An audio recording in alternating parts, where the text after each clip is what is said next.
solid, conservative, and just plain right. Well, folks, Phil will be joining us momentarily. Right now, he is just landed in New York City for a CNN appearance tonight. He's currently sludging through New York City traffic, getting to his hotel. So I'll explain to you how we're going to do the show while we're waiting on him. But in the meantime, it is hump day. Uh-oh. Guess what day it is? Guess what day it is? Mike. What day is it, Mike? Leslie, guess what today is? It's hump day. Woo-hoo!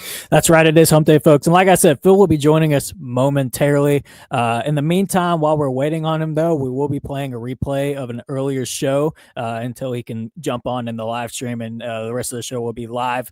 But also, folks, reminder, 4 o'clock, top of the third hour, we will be having the Grand Council with Jeff Poor and Dale Jackson, where Phil, Jeff, and Dale ping questions off of each other, and anything goes, and that's always a great watch. So make sure to stay tuned for that as well. But in the meantime, like I said, we will be doing a replay until Phil will join us. Hopefully, Phil will join us towards the end of this hour. But if not, it won't be too long after that. So like I said, appreciate you guys and your patience. In the meantime, we'll be playing a best ofs, and let's start off with a replay of Phil's earlier monologue. All right, let me jump on into today's Rightside Way opening monologue. I'll just remind you guys that attorney Stan McDonald, indeed, is the daily sponsor of the Rightside Way. He's also a 30-year veteran in the practice of law and a longtime conservative. And I'll tell you more about Stan McDonald here in just a few minutes. All right, let me say this. I love stories about one person taking a stand. I mean, don't get me wrong. I'm all about the team effort, about the ability of a group to band together and get great things done. But there's much to be said about the grit and determination of the one person who takes a strong stand in the face of opposition, like just even by themselves. Like a piece I ran across the other day. A story about one veteran who just wanted to fly his flag. And by the way, that was not just any veteran. That was a man by the name of Van Barfoot, a legend, who decided that the HOA for his neighborhood did not know how to find their backside with both hands. Listen, Van Barfoot, on May 23rd of 1944 in World War II, near Cyrano, Italy, that same Van Barfoot who had in 1940 enlisted in the U.S. Army, he set out alone to flank German machine gun positions from which gunfire was just raining down on his fellow soldiers. Van Barfoot. He proceeded to single-handedly take out 3 enemy machine gun positions and returned with 17 prisoners of war. If that weren't enough for a day's work, he later took on and destroyed 3 German tanks that were sent to retake the machine gun positions that he had just cleared. That earned Van Barfoot, who retired as a colonel after also serving in Korea and Vietnam, Van Barfoot got the well-deserved Congressional Medal of Honor. But later in life, Barfoot made news again in a quiet Virginia neighborhood. His neighborhood association took issue with how the 90-year-old veteran chose to fly the American flag outside his suburban Virginia home. It seems the HOA rules said it was okay to fly a flag on a house-mounted bracket, but for decorum, items like Barfoot's 21-foot flagpole were just simply unsuitable. Well, Van Barfoot, the Congressional Medal of Honor winner, he had been denied a permit for the pole, but he put it up anyway.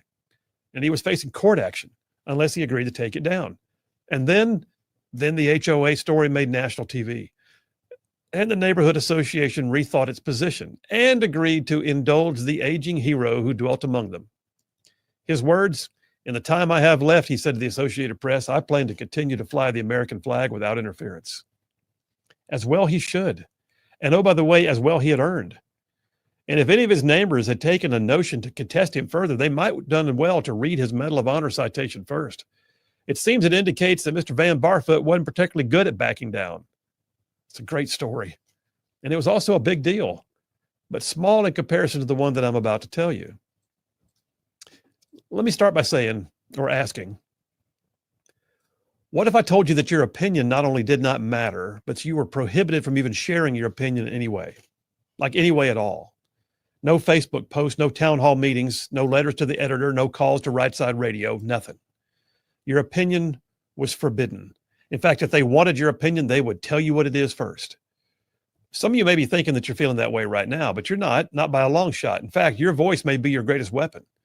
It doesn't have to mean you're always right, or that your resume is the strongest, or that you have some amazing pedigree or some advanced diploma from an elite university. The voice of the average citizen is still one of the greatest forces for freedom anywhere in the world, especially here where the argument exists that the freedom of speech is an actual right, not a privilege, but a right in our Constitution. So before I go any further, let me be straight up. If you're told that your opinion is out of order, unwanted, unnecessary, or that you should go sit in the corner and just be quiet, well, then you have a decision to make. Do you go away and not make a sound that can ruffle a feather or two, or do you speak up knowing that the founding fathers took this very question into consideration? They decided, the founders did, that the very first amendment to the U.S. Constitution, the very first one, should preserve the right to voice your opinion. Look, I say don't go quietly, even if it means taking a one-man stand. Now, let me also be clear on something. I kind of alluded to it yesterday. The fact that you can speak out doesn't mean that you always should. And no, I'm not crawfishing here. What I'm saying is there's a lot to be said for having the wisdom and the maturity to know when to bridle your tongue and when to just let her rip. And once you speak, you need to be able to ably defend your opinion. You need to be able to back it up. Don't go quietly, but don't go off half-cocked is what I'm saying. Now, having said all that, let me tell you an amazing story about an amazing man. His name was Watchman Nee. Watchman Nee. I don't know if you've ever heard this story before. I told it once on the air, I think a few years back. But the whole story I'm about to tell you is true. And there needs to be a feature-length movie about the life of Watchman Nee. But it bears repeating how this one man stood and he changed the lives of millions. Watchman Nee was a Chinese citizen born in 1903. This was in the pre-communist era, and Christianity was grudgingly accepted as part of society, with missionary schools being really common in certain parts of China. Watchman Nee, whose birth name was Nie To Shang, he became a Christian in 1920 when he was 17, and he immediately began making waves in Chinese society. Over time, he wrote numerous books. He helped to found a non-denominational church that focused on meetings in people's homes and small groups. The name of his church was loosely translated as the Little Flock, but it grew.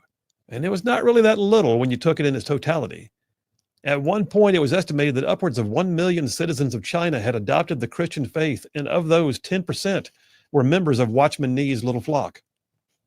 When the Communist Party came to power in 1949, religion fell out of favor, and like many others, Watchman Nee was deemed suspect, and his opinions were just heresy.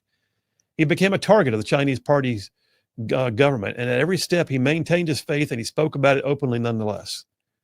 In 1952, Watchman Nee was arrested and imprisoned, and over the next few years in a series of kangaroo courts, he was eventually charged and convicted with conspiring to do damage to the Communist Party, sentenced to 15 years in prison with labor for the purpose of reform and re-education. Except it didn't work. You see, Watchman Nee would not be quiet. I was told by someone that at one point, the party officials in charge of his imprisonment, they actually had to switch out guards every day because he kept leading his guards to Christ. So they would send in a new guard, and Nee would once again lead them to faith in Christ, and then he'd have to send in a new one. In 1967, Nee's sentence was due to be over, but the Communist Party refused to let him go. Without further sentencing, he was deemed to be too dangerous, so they delayed and they delayed for 5 more years, even though he had finished his sentence. Watchman Nee finally died in prison in 1972. And you might think that sounds like a story with a sorry end to a difficult life. But his legacy, man, the legacy that came from speaking out, that legacy is said to be the root of over 10 million Chinese Christians who trace their faith back to the ministry of Watchman Nee, according to statistics compiled by the World Christian Database. Over 3,000 churches worldwide have used his teachings. He wrote 62 books. He was honored by the U.S. Congress in 2009. He was honored in March of just, 2023 by the Museum of the Bible in Washington, D.C. My point is this: if you believe in something that you've committed to with a deep sense, whether it's a matter of faith or principle or ideas or culture or whatever, it's not enough just to shout words and walk away. There's no time in a world filled with social media posts and 24/7 sound bites for people who are just so shallow in their beliefs that they can't defend them. You've got to become a student of what you believe and be able to not just say it, but actually explain it. And if you're ever questioned, then be able to dialogue about it. And if you're offended, be able to counter the offense, but do so with a reasonable response. And when you're told to be quiet, you give strong consideration to speaking out anyway. Liberal arguments, they often defy reason. They defy science. They defy the idea of faith, but they will shout those arguments nonetheless, and they will shout even louder when you don't back down. But when they are truly faced with someone who has the strength of their convictions to match the statements that they're making, they often don't even know what to do. So I say, gear up, study up, and speak up. Liberals are demanding that we remain silent these days. I don't intend to go quietly into the night, and you shouldn't either. You need to be like Van Barfoot and fly your flag. And never forget, there's 10 million Chinese Christians who are glad that Watchman Nee never stopped speaking up. And that's a wrap for the Rightside Way. Well, there you have it. And yes, indeed, it's a true story. Look him up. Watchman Nee, spelled N-E-E. Watchman Nee, what an amazing story. I wish they would make a movie about his life. Can you imagine? One guy who spoke up, made a difference, was thrown in jail, and there are still 10 million Christians who owe their entire faith base to him. Wow. Speak up, my friends. Phil Williams, Rightside Radio. Y'all stay tuned. We will be right back.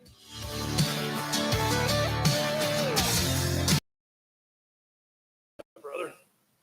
Hopefully my wife's listening to the live stream. You make me sound awesome.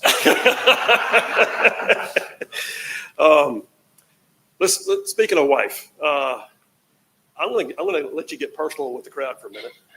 They always hear the stump speeches. All right, you guys always hear the stump speeches. I'm going to run for office so that I can fix taxes or whatever else. You might want to know what this guy's like at home. So tell them the story about how you told your future father-in-law you wanted to ask your wife to marry you. Oh yeah, that's well, I was in sniper school at the time, and kind of my decision. I'd met my wife before, and we've been dating for a while, obviously. And I was like, you know what, if I pass sniper school, because sniper school attrition rate for the SEAL teams is about 60% at the time. That's what they're running. So you're already a SEAL, and they send you to NSW sniper school, and only about 40% of the guys that are already SEALs make it through our sniper school. So I was like, you know what, if I make it through sniper school, I could shoot pretty good and all that, but I mean, it ain't easy. You know, we're shooting 11-inch moving targets at 800 meters. You know, that's not skill, that's luck a lot of times. So I thought, if I can pass this, I'll ask Lauren to marry me. If I don't, I won't. If I can pass this, I'll ask Lauren. That's where it started at, because I could invite her dad up to the family shoot. And we were out there shooting sniper guns, and I asked her dad, I said, Greg, you know, I'm finishing sniper school. I'm going to invite Lauren out to San Diego, and I'm going to ask her to marry me if it's okay with you. And he looked at me as he's out there. I think we were fishing at the time, actually. I don't think we were actually shooting guns. But anyway, he looked at me and said, well, son, that's a question I reckon you better ask her. And he didn't care nothing about it. Want to get back to shooting guns. Shooting guns and fishing. Yeah, that's right. Have my daughter. You're right in. No, that's a great story. And you guys have, 3 daughters? 3 daughters, yeah. 3 daughters. 9, well, the 9-year-old will be 10 at the end of September. So 10, 7, and 3. All right. So before I go any further, you did pass sniper school, which meant you were allowed to ask her to marry you. That's right. And she did. And it ain't easy being a team wife, but she's a SEAL team wife, and but she's also been there with you in every other decision you've made. So let me ask you in front of all of them, is this a joint decision between you and your wife to run for Senate? Yeah, I mean, it. Like you said, every decision when you're married is a joint decision. If you're in this room and you're married, that is your most important physical relationship. Now, my wife, hopefully she's hearing that. You hear that, babe? So, but it's not always, my wife would say, I don't always act that way, right? And I'm sure you're sitting in this room and some of y'all would say, hey, we don't always act that way. But my most important thing is my wife, and making sure that we as one flesh, as God has outlined in Scripture, that we as one flesh make that decision.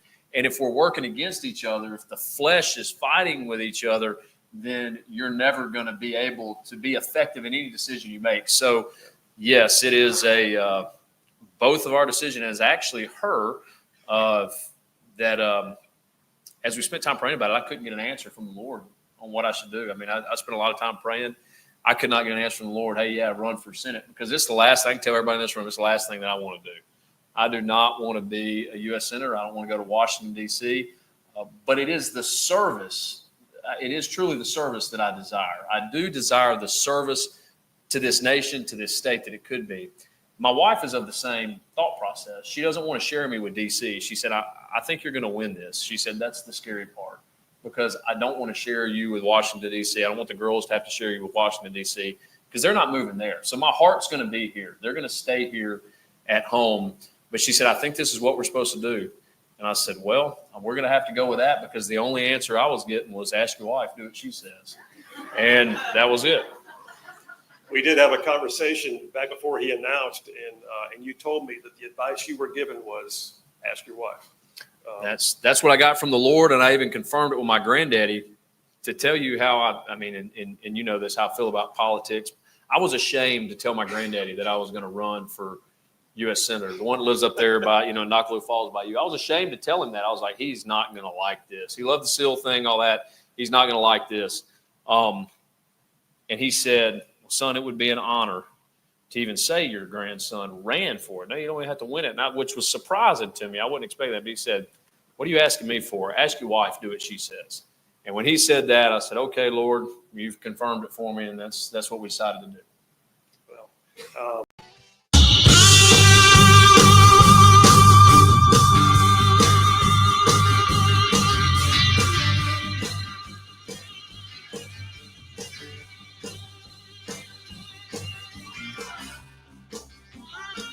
Welcome back to the program, folks. This is producer JP here from Rightside Radio, where it's always solid, conservative, and just plain right. We just want to pop in and remind you, folks, there will be a live show today. Phil is currently on his way to the hotel in New York City. Apparently, it's pouring down right up there right now, so traffic is not too great. However, we hoped by the end of this hour, we could have Phil joining us live, and then the rest of the show will be a live show like normal. And then reminder, folks, top of the third hour will be Grand Council once again with Jeff Poor and Dale Jackson, where Jeff, Phil, and Dale all ping each other with questions. Nothing's off limits. It's always a great listen, so make sure to stay tuned for that as well.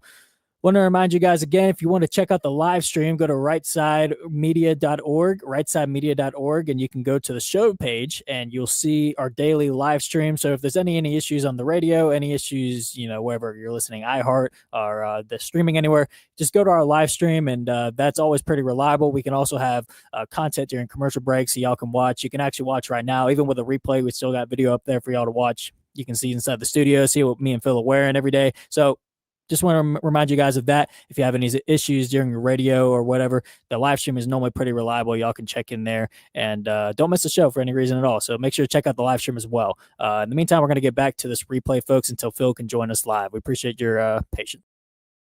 he can stand up for you in any local, state, or federal court. I like to say, and I always do, if Stan McDonald's on your side, you're going to have no greater friend. Likewise, your adversaries would have no greater foe. I mean, think about that. So yeah, attorney Stan McDonald, law firm is Wilmer and Lee. He's an America First family man. I'm going to tell you how to reach him. It's a phone number. Are you ready? Stan McDonald, 256-479-3020. That's Stan McDonald, 256-479-3020. And tell him you heard about it on Rightside Radio. And no representation is made that Stan would ever do you wrong. I like Stan McDonald. All right. So yeah, check that out. Listen, we got text lines already open, 833-687-4448. That's 833-68-RIGHT. Text or call it, same number for both. Don't forget Grand Council's coming up. I was just told, I did not know, Scott Buttram will be in studio with us. That's awesome. I mean, Scotty Buttram is always a hoot when he comes in. It's even more fun when he's here in the studio, I think. We bounce off each other a lot. Let me grab a few things here real quick. David from Huntsville on the monologue that said, just wow, thank you. You are welcome, my friend. John from Huntsville says, Phil, spectacular monologue. Thank you. He says, definitely one of your best. Thank you. He said, also, did you hear Trump promises severe consequences if Putin doesn't agree to end the war? I did hear that. By the way, JP, I hope you didn't watch your Braves lose last night, 13-5. 13-5? Good Lord. I don't watch anymore. I just see the score updates and then wait for next year. Are the Braves showing up for the game? They've thrown in the towel completely. It's embarrassing. Yeah, it's like. Also, apparently the manager's going to retire after this year, so that's coming up. So if he makes it to the end of the year, yeah, he will. He'll retire on his own accord. He won a ring. He gets to do whatever he wants. But I think it's pretty obvious the Braves have just completely next year. Wow, what a waste. Okay. Thomas from Athens says, two amazing men you have shared briefly with us. It brings to fruition the well-considered strategy of, quote, being a change agent in your networks of people. I myself started small with my truths, but it has gotten easier and more joyful to keep going and keep growing and sharing with my other truths, sharing with others my truths. Thank you, Thomas, and I appreciate you, man, very much. Jerry from Decatur says, amen on your monologue, Phil. The wrong side has always been at war against the truth. The truth must always have freedom, even if lied against. It's up to the individual to discern between truth and falsehood and stand. Airborne. Airborne, Jerry. Appreciate you, man. Thank you very much. All right, we're going to dive into law and order here in a few minutes. And I'll tell you what's really interesting is to the extent right now to which the left is having a complete meltdown over Trump calling out federal law enforcement and National Guard to provide a surge to Washington, D.C. I mean, y'all, you would think that somehow or another he has declared martial law. He hasn't. You would think that somehow or another he is demanding a shutdown of all businesses and an isolation, of the personnel in their homes. He hasn't. I mean, he's not closing down schools. He's not doing anything draconian, nothing like what they did to us during COVID. He's literally just putting more law enforcement on the streets and arresting bad guys. That's it. That's it. And he put Janine Pirro in as U.S. attorney, and she's wearing him out too. That's pretty fun, actually. And if if the DC police chief doesn't even know what a chain of command means, then I think maybe they need somebody else like Pam Bondi or somebody else from the DOJ in charge. Yeah, that blew my mind. I watched that video and I'm trying to think. There's just no good way to spin that. No, I mean, her response was, "What exactly do you mean?" Like, actually made it look like she knows what the term chain of command means, but she looked at him blankly, like there's nothing going on up here, and goes, what does that mean? She was out. She was clueless. She was done. What's the chain of command? What does that mean? And then immediately the mayor steps in and takes the microphone. It wasn't like the mayor saw it and like, oh God. Oh no. All right, we're going to come back. Law and Order, Dipper number 1. Text lines are open, 833-687-4448. That's 833-68-RIGHT. We will be right back. Sorry, folks, again, forgot to remind y'all last time, Phil will be on CNN tonight, News Night with Abby Phillips at 9 p.m. Central, which is why he is currently in New York City and trying to sludge the New York City traffic to get to his hotel, and then he'll be joining us live. But yeah, just wanted to remind you guys again, tonight, 9 p.m. Central. We hate to burden you guys with watching CNN. However, it will be Phil on there, so Phil will be the conservative on the panel tonight. We don't know who is going to be on there with him yet. I don't know if Phil's been notified of that. We'll have to ask him when he gets here. But yeah, Phil will be here shortly, hopefully for the end of the hour. But that is the reason he is up in New York City. He will be on CNN once again tonight. So just want to remind you guys of that. And we are going to take a quick break in the meantime of playing replays until Phil is back. So make sure to stay tuned. Phil will be here shortly.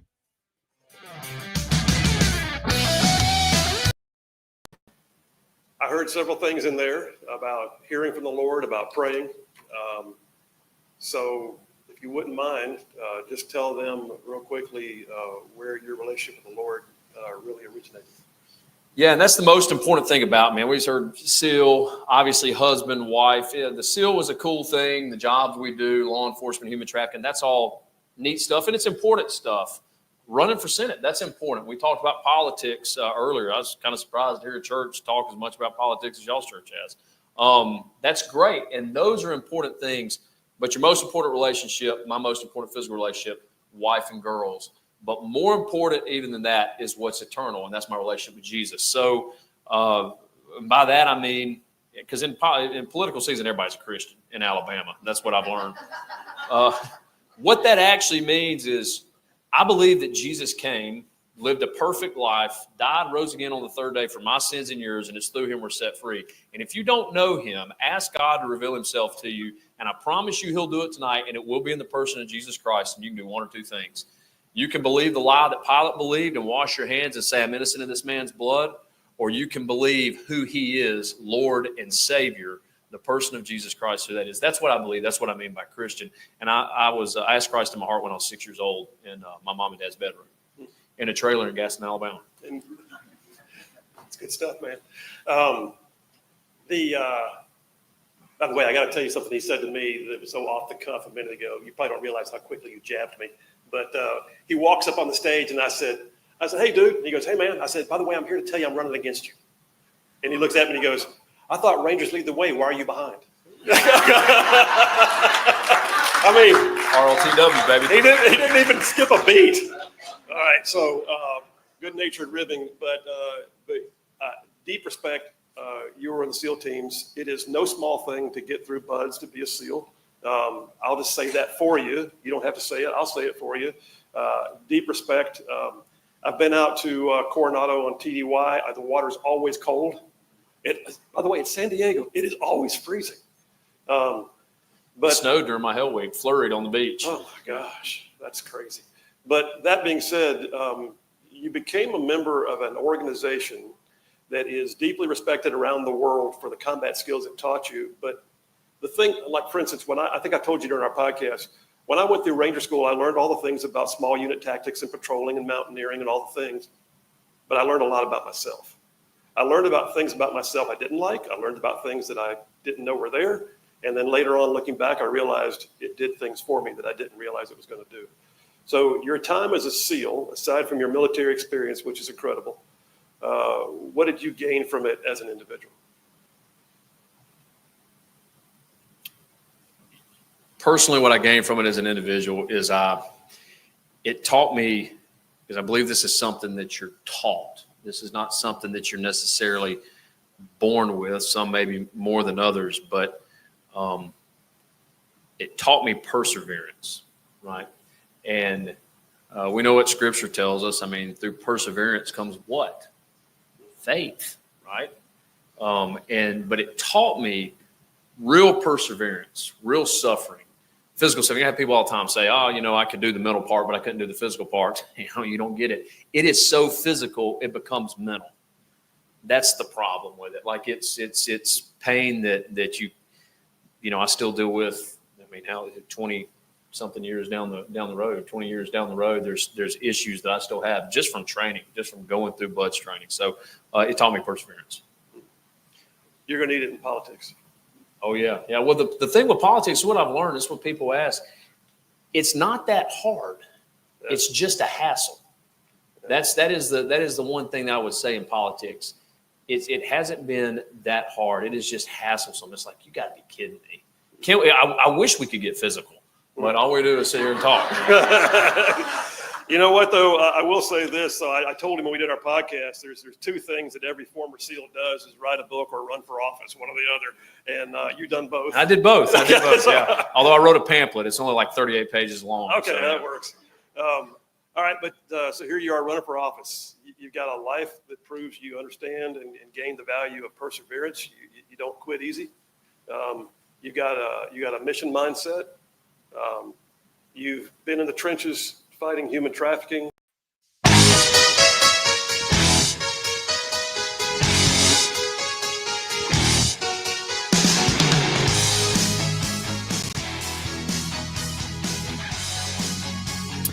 Welcome back, folks, to Rightside Radio. This is producer JP here, live from the Rightside Studios. If you guys are just now joining us, I just wanted to let you know that Phil will be here shortly. He's currently on the way to his hotel in New York City, sludging through the traffic up there. But once he gets to his hotel, he's joining us live. So make sure to stay tuned for that. But in the meantime, we will be playing a replay from an earlier show until Phil gets here. But we appreciate you guys' patience.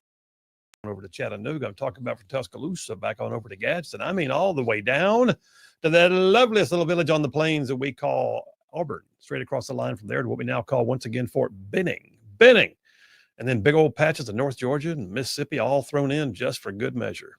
And oh, by the way, that's just the radio. And then there's all y'all out there in the whole wide world going to the World Wide Web, streaming the show live daily, looking inside the studio even as we speak. Places like X and YouTube and Rumble and our Facebook page. And oh, by the way, our website, rightsidemedia.org. And then all you podcasters, guys who catch it after the fact. We appreciate you. Listen, every single one of you, no matter how you get this show, I try to say it at least 2 or 3 times a show, that we see you're out there wherever you pick us up. Thank you. You're the reason why we do what we do, and it wouldn't work without you. One other text real quick before I jump into the topic. Darla from Athens says, awesome monologue, Phil. It really hit home for me. Thank you, Darla from Athens. Darla, thank you. Also, JP just read me a message that somebody sent regarding last week's monologue that just like blew me away. And I thank you for that.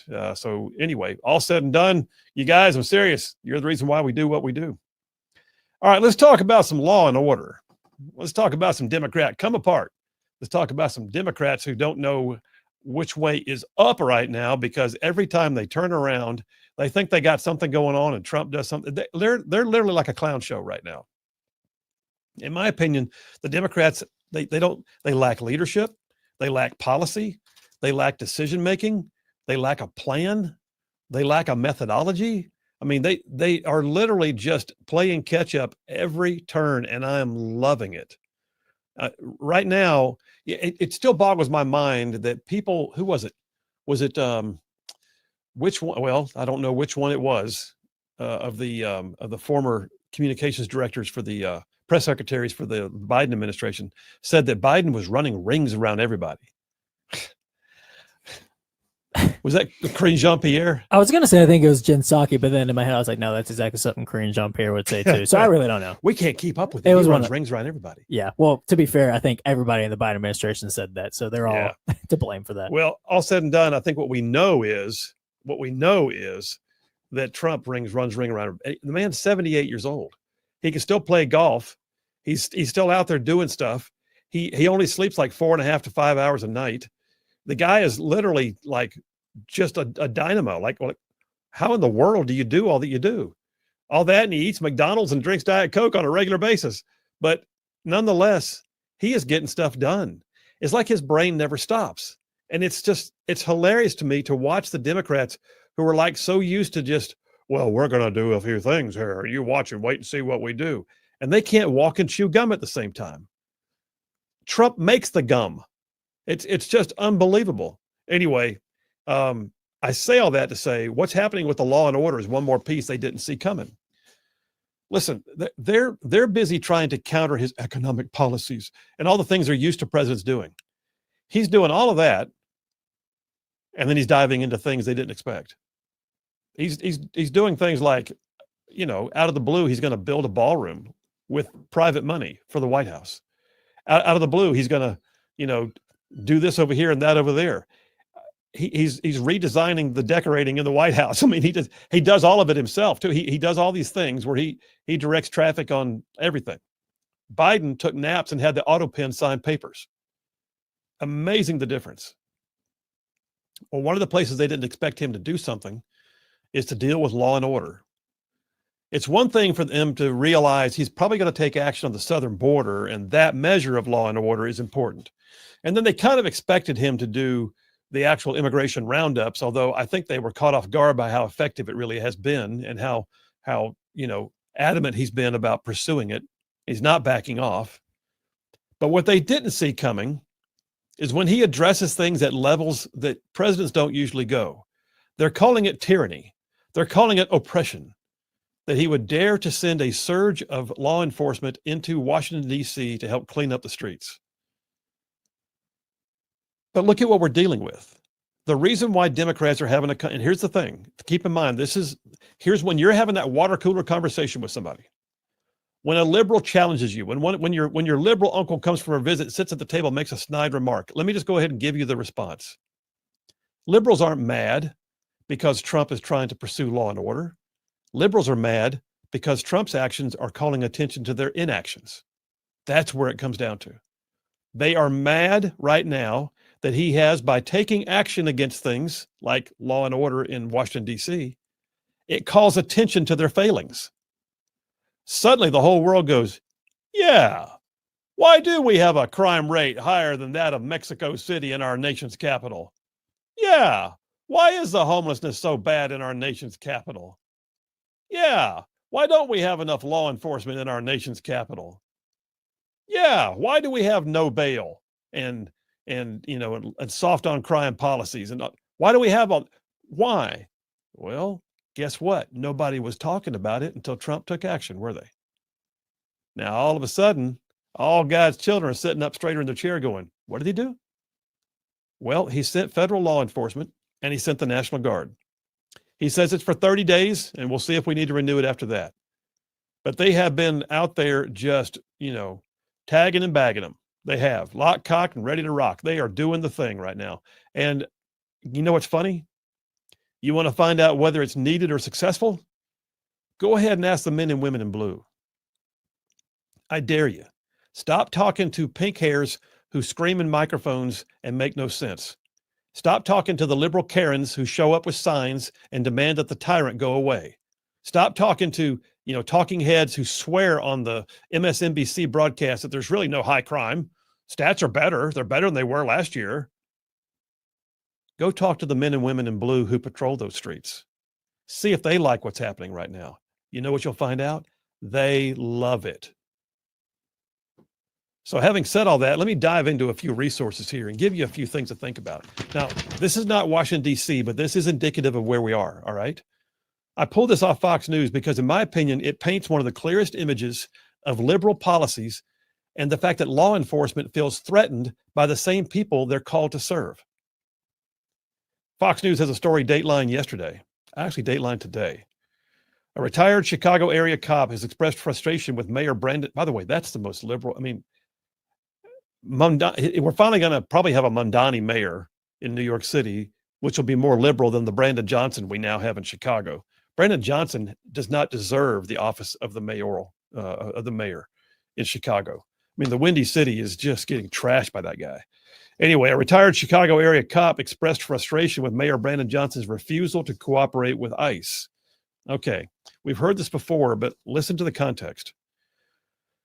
He says they're under orders from the mayor not to cooperate with ICE. In fact, he famously said the Chicago Police Department will never assist ICE, even if it's constitutionally required. This is a guy named Tom Weitzel, who used to be the chief of police in Riverside, which is a suburb of Chicago. In July of this year, it points out in the article, Johnson vowed that his city's police, quote, will never cooperate with ICE. He also recently called ICE raids terrorism and described Trump's America as what it would look like if the Confederacy had won. I mean, my gosh. Here's the thing. Retired Chief Weitzel said, the dangerous thing with that is he's telling them to never assist. He said, so even if ICE needs more police officers because they're under attack, they're being assaulted, maybe they're being battered, he's directing his police department to not cooperate or even assist, which is unheard of. He said, I've never heard that before. I tell you what's going to wind up happening.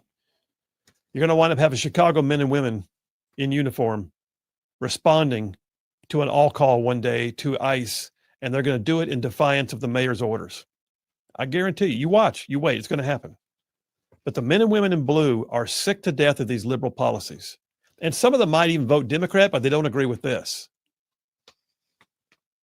Weitzel again, he says, you have the local politicians slamming the police. You have the mayor slamming the police. You have the chief of the whole government for the city of Chicago. He, if anything, if anyone thinks he supports police or policing, they're crazy. The mayor is about as anti-police as they come. And nobody should be surprised because he ran on that campaign and he got elected. He said they're going to get police officers hurt. Not only ICE agents, but federal agents. Local police are going to get injured because I can tell you, he said, that when there's an attack on them, and you've seen that throughout the country, he says that some of those caravans have been attacked, the local police, they're going to come to help. You watch. I'm telling you, that's what's going to happen. Now, law and order is taking a new bent. All right, we're going to dive into what's happening with the ability of the Trump administration to assist local law enforcement to clean things up. Think about what they did, by the way, in LA. They just did it. Riots in LA over ICE. Remember that? Was that a month ago? Riots in LA. The mayor of LA wanted nothing to do with the idea of quelling the riots, was content to allow them to block streets, to impede commerce, and to basically harass citizens, and was going to do nothing about it. Trump sent in the National Guard. Gavin Newsom sued Trump to sue the Trump administration to try and get them to back off of the National Guard. The courts ruled against Gavin Newsom. Trump was able to keep the National Guard in place. He kept them there for roughly 60 days, and they're already gone. And guess what? The riot stopped. Funny how that works. Well, in a minute, I'll tell you about a new plan being put out by the government that actually has Alabama involved. We'll take a break right now. We'll come right back. And I got more law and order, y'all. Law and order. Bill Williams, Rightside Radio. We will be right back.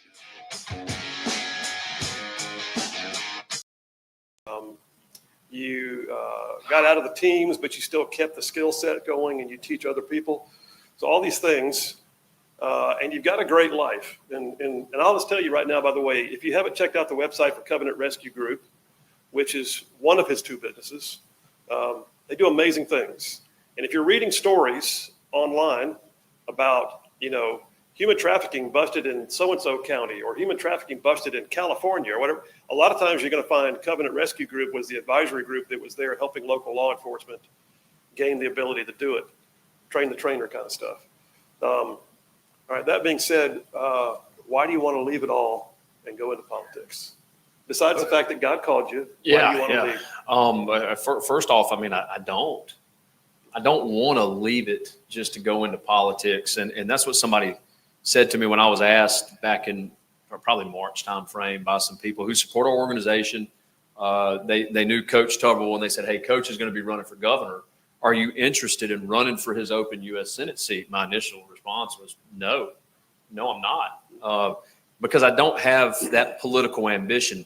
But as Pastor was talking about a little bit ago, and as some of y'all talked about tonight, it's kind of that, Esther's name was Hadassah. I don't know if anybody knows that, right? And there's an organization called Hadassah's Hope. But in Esther, they say, Mordecai says, maybe you were born for such a time as this.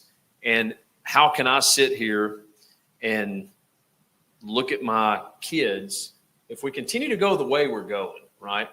And I didn't stand up and fight. Yeah, we did human trafficking, we did all that, but I had the opportunity to run for Senate. Not everybody has the opportunity to run for U.S. Senate and be successful. But this opportunity fell in my lap. I'm just a regular guy from Gardner, Alabama.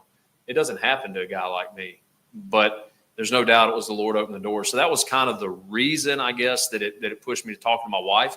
But the position of Senate, I found out, it's a force multiplier. And a force multiplier in the SEAL teams is a machine gun.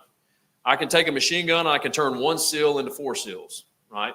And this position of U.S. Senate is a force multiplier, and it's a force multiplier for good, or it's a force multiplier for bad. The position itself is neutral. It only takes on the face of the person that embodies it. And I couldn't live with myself if I had an opportunity to do it and somebody bad wound up embodying that position. I had no idea who would run for it or who wouldn't. But I knew that if somebody bad embodies that position and I had the opportunity to step up and try to be that good force multiplier, I don't know if I could live with myself or even, be able to look my daughters in the face as they're the ones who are going to have to pay for it years down the road. So that was what drove me toward that, not political ambition, the service to my family, to my state, and ultimately the nation. All right, so I'm going off the cuff here, but I will tell you to all of y'all that one of the very first reactions that Moses had when the burning bush was in front of him was to say, "Who, me?" He really didn't want to do it. I think that's a great sign. All right, so that being said, take a minute, give a stump speech. I mean, if you take on this office, become the force multiplier for good as a U.S. Senator for the state of Alabama. Is there a passion project? Is there a policy issue? Is there a thing that you're like, man, if I get elected, I'm doing this? I mean, what would it be? What would you hang your hat on? What would I hang my hat on as a U.S. Senator? I would say the biggest thing as a U.S. Senator outside of life, which he already spoke about, right? And that's kind of general, right? I think everybody in this room, you're in a church night, you're probably pro-life, if I had to guess. So that's a stance that you can make. Fight the woke agenda, right? I think that's even on our website. And she was talking about that with the school stuff, right? We want to fight against the woke agenda, educating our children. That's an easy thing to say. But I would say specifically local, right? Push for local government. Now, this is a U.S. Senate position, but it was either John Locke or William Blackstone, I can't remember which, maybe both of them, that said the closest form of government to the people is the most effective form of government, right?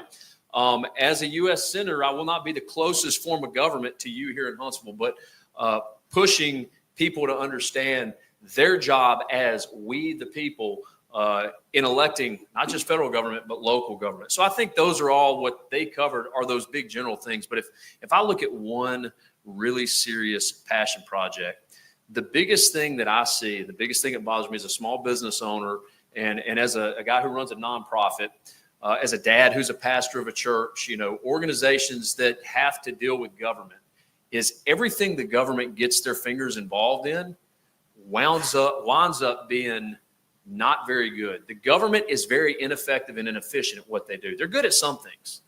National security is what.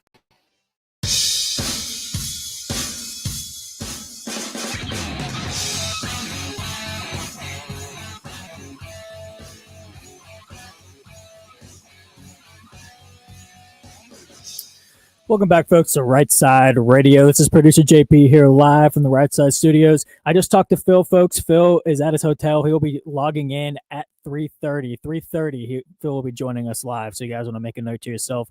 Phil will be joining us back live at 3:30. We appreciate y'all's patience as he's up in New York City for a CNN appearance tonight. But in the meantime, while we're waiting for Phil, we will continue on with a best of. So we appreciate y'all's patience, and Phil will be seeing y'all at 3:30.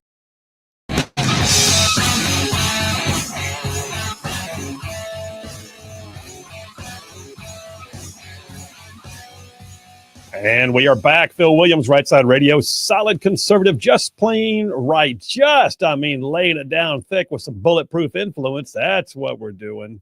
All right, listen, I'm jumping right back in. Law and order. So one of the things that I think is very fascinating is the fact that Trump's administration is taking novel approaches. Now, listen, the jury's out on this one. This is what they call a pre-decisional phase of this particular story I'm about to tell you. But I hold here in my calloused former paratrooper hands an article from 1819 News. You've seen how Trump has deployed the National Guard when necessary to quell rioting. And that's, by the way, that's part of the National Guard's work, civil disturbance. It's not as common for the president to call them out, but if local authorities won't, then under Title 10 of the U.S. Code, he does have that authority. So President Trump called out the National Guard in both L.A. and now in D.C. Well, the Pentagon, according to 1819 News, is developing plans to start up what they call a new National Guard Quick Reaction Force. Interesting. According to multiple media reports on Tuesday, the Domestic Civil Disturbance Quick Reaction Force would comprise 600 National Guard troops on standby. The troops will be divided into two groups of 300 stationed in military bases in Arizona and Alabama. So we'd be looking at, and what I understand is this is pre-decisional. In other words, ain't nobody's got a right to say this is going to happen yet. They're talking about it. But they'd be outfitted with weapons and riot gear, and they'd receive training. I've had that training before. I've had the riot control training as a National Guardsman. The face shields, the body armor, the sticks, all of it. Reduced use of force, the whole thing. But these reaction teams, it says, would work on 90-day rotations. In other words, it wouldn't be like one unit stood like a brand new National Guard unit. It would be people activated for 90 days at a time. They'd stay on station, get their training, and be on standby in case they were needed, launch the QRF, send them wherever you need to send them. And then 90 days later, the next group comes in. So, it's fascinating. It's an interesting plan. It would certainly be unusual and novel, but I get it. And it would be interesting to watch how it plays out. I just wonder where they'd station them. I'm thinking right now, we've got any number of facilities, obviously. We've got some right here in the state. The National Guard Training Center at Fort McClellan is probably where they put them because it's got barracks and everything. It's set up for that. But we shall see. Jeanine Pirro, man, that woman's a firebrand. Jeanine Pirro is wearing out the left. So Jeanine Pirro is a part of the Trump assault on law and order, or restoring of law and order in Washington, D.C. You know her, Judge Jeanine, who's been a pundit on TV. What you may not know is she spent 25 years or more as a prosecutor and then a judge. And she's real. She's not just like some TV judge.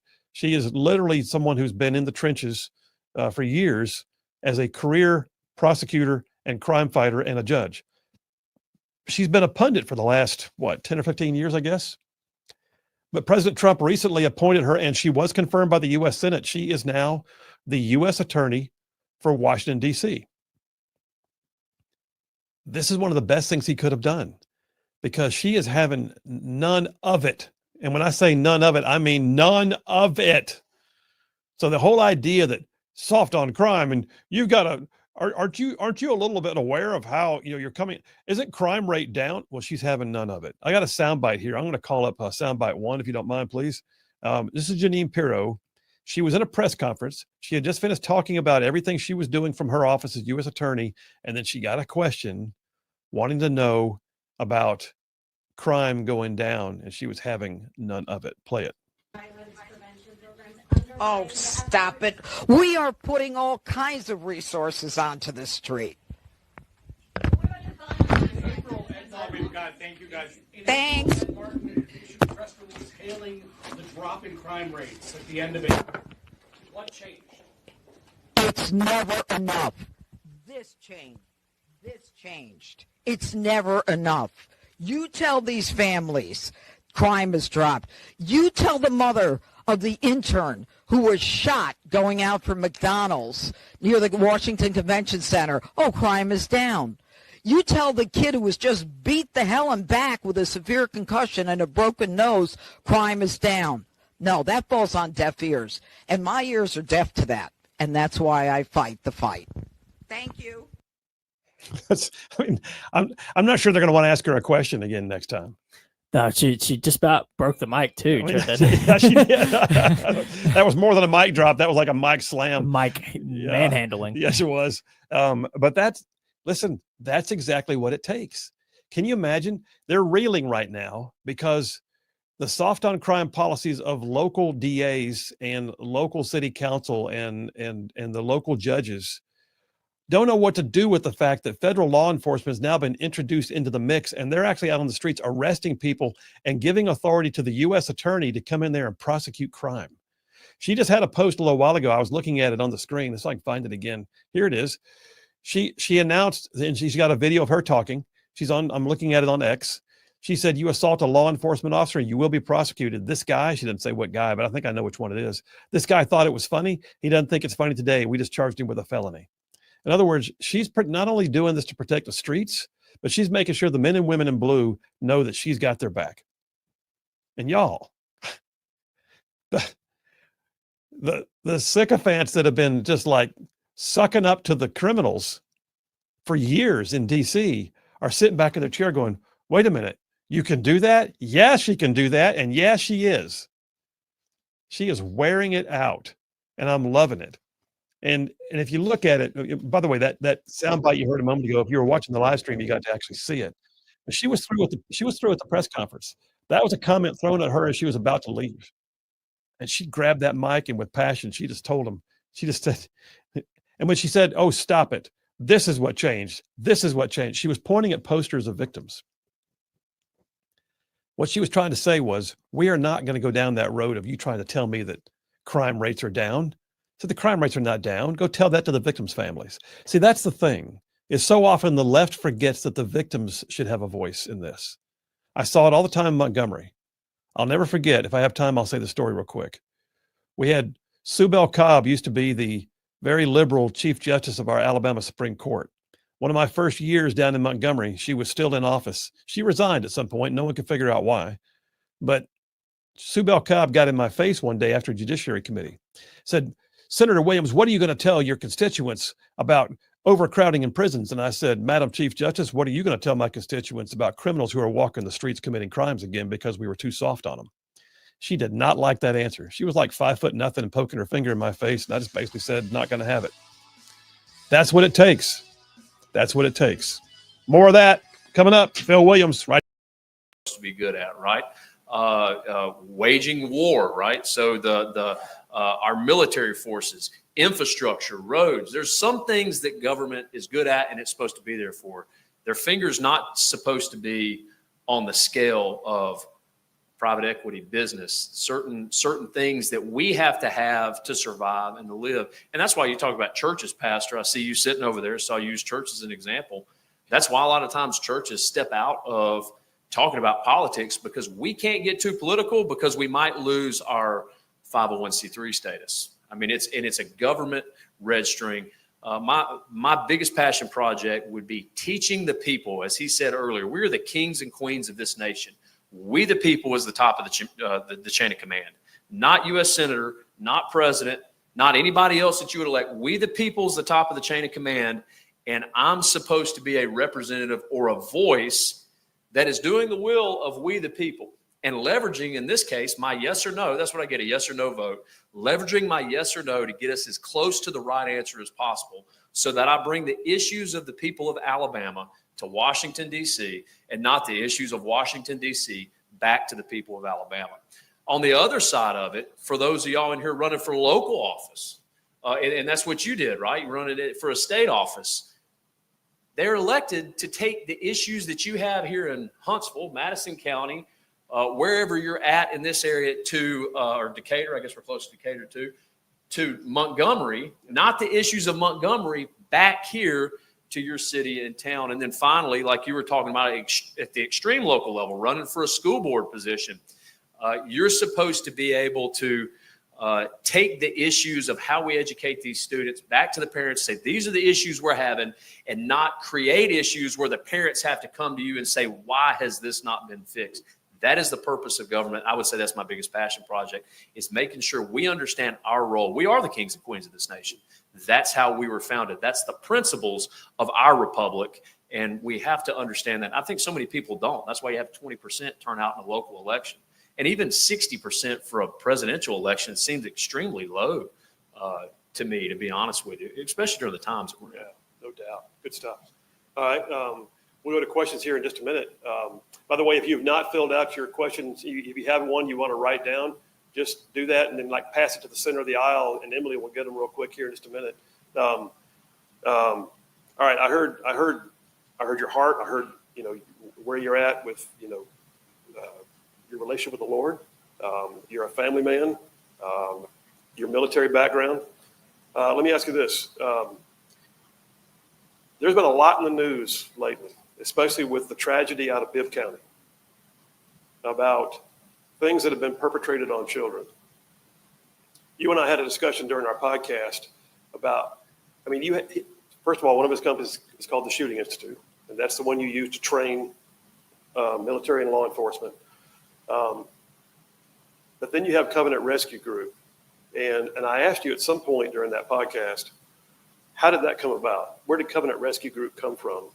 And if you don't mind, since all that is so fresh in the news right now, I think it's a big piece of your resume. So I'd appreciate it if you tell the folks why Covenant Rescue Group and what it does. Yeah, so Covenant Rescue Group, we basically fund training for what we call CONUS, Continental U.S. Operations. We do work OCONUS outside of Continental U.S., so overseas. We do work OCONUS some. However, our primary focus is here in the United States with local law enforcement and then sometimes federal law enforcement. I'm still sworn in the state of Alabama. I'm still sworn as a federal TFO with Homeland Security.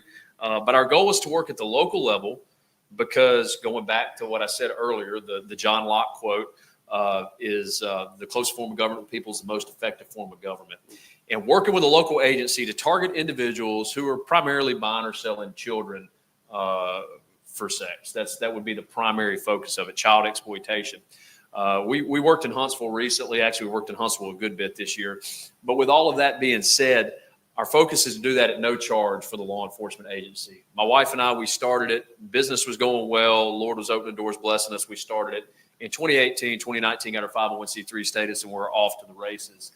So we've been around since 2018, really 2019, when we really started doing the work. And the goal is to train local law enforcement, but then we don't just train them and turn them over to their own, hey, good luck, guys, go get them. It's a combat advisor concept, a ground branch concept, or a Green Beret concept where we teach them how to do it, and then we set up a live operation for them. And we run that live operation with them to show them that it actually works. And we generally make about 8 to 10 arrests per operation wherever we're at in the nation. And the other side of that is for every 50 little girls that a guy is showing up, or for every individual that you arrest, there's 50 little girls in their wake before they're prosecuted, not before they're arrested. You have individuals that are arrested, they're going out and they continue to offend in this way. But when they're prosecuted, we find out there's about 50 in their wake. That's the statistic. For every individual showing up for a little boy, there's 150 victims in their wake until they're prosecuted. So our goal is to make sure that we don't just get the arrest. That's physical apprehension. That's the most fun part. That's, to kidnap a predator. That's the best thing ever. It would be nice to say report to the parking lot for the firing squad. Kill people for less, right? Bring back stoning. That's what I'm talking about. I'll be the first one to hit him in the head with my tomahawk. That'd be great. So we want to do it effectively. So you have to get a successful prosecution. And so that's the other aspect of what we do with Covenant Rescue Group. We work with a law enforcement agency. We work with the prosecutor's office to hit those two aspects of law enforcement in our nation, which is physical apprehension and then successful prosecution. Because if you don't, it's symbolism without substance. And that's what our organization does. So several things that y'all may have gotten. And by the way, this is not planned. We're just bouncing stuff off each other. But I heard several things in there. One, they do it at no cost. That means it's a mission. It's not a business. It's a mission. And number two, it's knowing all the facts and figures of what he's citing. So this is something they've steeped themselves in to go and do it. And the other thing I heard you say was you go. That Phil just arrived at his hotel in New York City. He's currently setting in, unloading, and everything. But he will be joining the show live at 3:30 Central. 3:30 Central, he will be joining the show live. But in the meantime, like we will be continuing the best ofs. We appreciate y'all's patience, and Phil will see y'all at 3:30. 102,000. I saw one that said almost 800,000. I don't know, but you see the rough size there. But the population of DC has been only under what they call home rule since 1973. What, 52 years. So for 52 years of the history of our country, they have had the ability to make their own laws and have a mayor and a city council of their own in Washington, D.C. Prior to that, it was run by the federal government. Congress took care of it. But they decided to have, now they have a metro police force, they have city council, they have mayoral elections, they have all that. And they have an amazing amount of corruption, and they constantly elect some screaming liberals. I'm talking about some screaming liberals. Keep in mind what happened during the Black Lives Matter debacles. They're tearing down statues. They're rioting in the streets of our nation's capital. They went ahead and named an entire plaza Black Lives BLM Plaza, right next to the White House. I mean, it was just ridiculous. You can look at any number of things that have happened in our city, in our national capital city with crime, and the fact that what that does is it A, drives down tourism, B, it's an embarrassment on the world stage, and C, it makes it very difficult for the citizens to feel like they have a quality of life. Some of the things we're dealing with right now in looking at what's happened since home rule was instituted are the fact that the DC criminal code has been put in place by the city council. Now, the caveat to that, I will say, is that Congress allegedly has oversight, because the 1973 DC Home Rule Act left oversight with Congress, which is why the federal government can step in. That's the law. But I will also tell you that typically speaking, they passed that law so they didn't have to micromanage them, and look at where it got us. We now have no cash bail. Well, that's ridiculous. You know what no cash bail is? Bail is supposed to be that thing that puts a stringer on you abiding by the terms of your ability to be released while you're pending trial. You have to post bail. In other words, you got some skin in the game. You have to put some money down to buy a bond, like an insurance policy, in case you run off. And by putting that money down, or by attaching the lien to your house, or pledging your car or something, by giving your assets to it, you have now got some skin in the game. That's what posting bond is supposed to be. Somebody can post bond for you, or you do it yourself. Guess what happens in liberal venues like Washington, D.C.? No cash bail. That's not bail. That's called taking a walk. That's a get out of jail free card. That's exactly what that is. It's a get out of jail free card. And so when crime takes place in liberal cities like DC, criminals don't care. They're not going to worry about having some skin in the game. That's silly. Then you add to it the fact that they were so soft on young criminals that it got to the point of being ridiculous. Under the age of 25, there were no mandatory minimum sentencing guidelines. None. Mandatory minimum means, like, if you commit a Class A felony, you're guaranteed X number of years. That's just, and you know it. So going into it, you commit that crime, you know you're facing like 20 to life, 20 being the minimum. There are no mandatory minimum sentencing guidelines for, thugs under the age of 25. You can go into the Army at 18. You can be a criminal without any fear of having bail or sentencing guidelines to the age of 25 in DC. Story here from frontpagemag.com. DC cops only caught 32% of armed robbers. Whew. How much responsibility does DC's Metro Force have for the things getting worse? Well, I would say it's also subject to the leadership of the city. I'm not going to blame the men and women in blue. But they say in 2009, DC had a clearance rate of 75%. By 2012, it was up to 82%. By 2019, it dropped to 69%. By 2023, It was down to 52%. Last year, it's 60. What does that mean? That means they're not clearing the crimes out. You know, one of the reasons why? We just found out, I did last night, I just found out by watching one news source.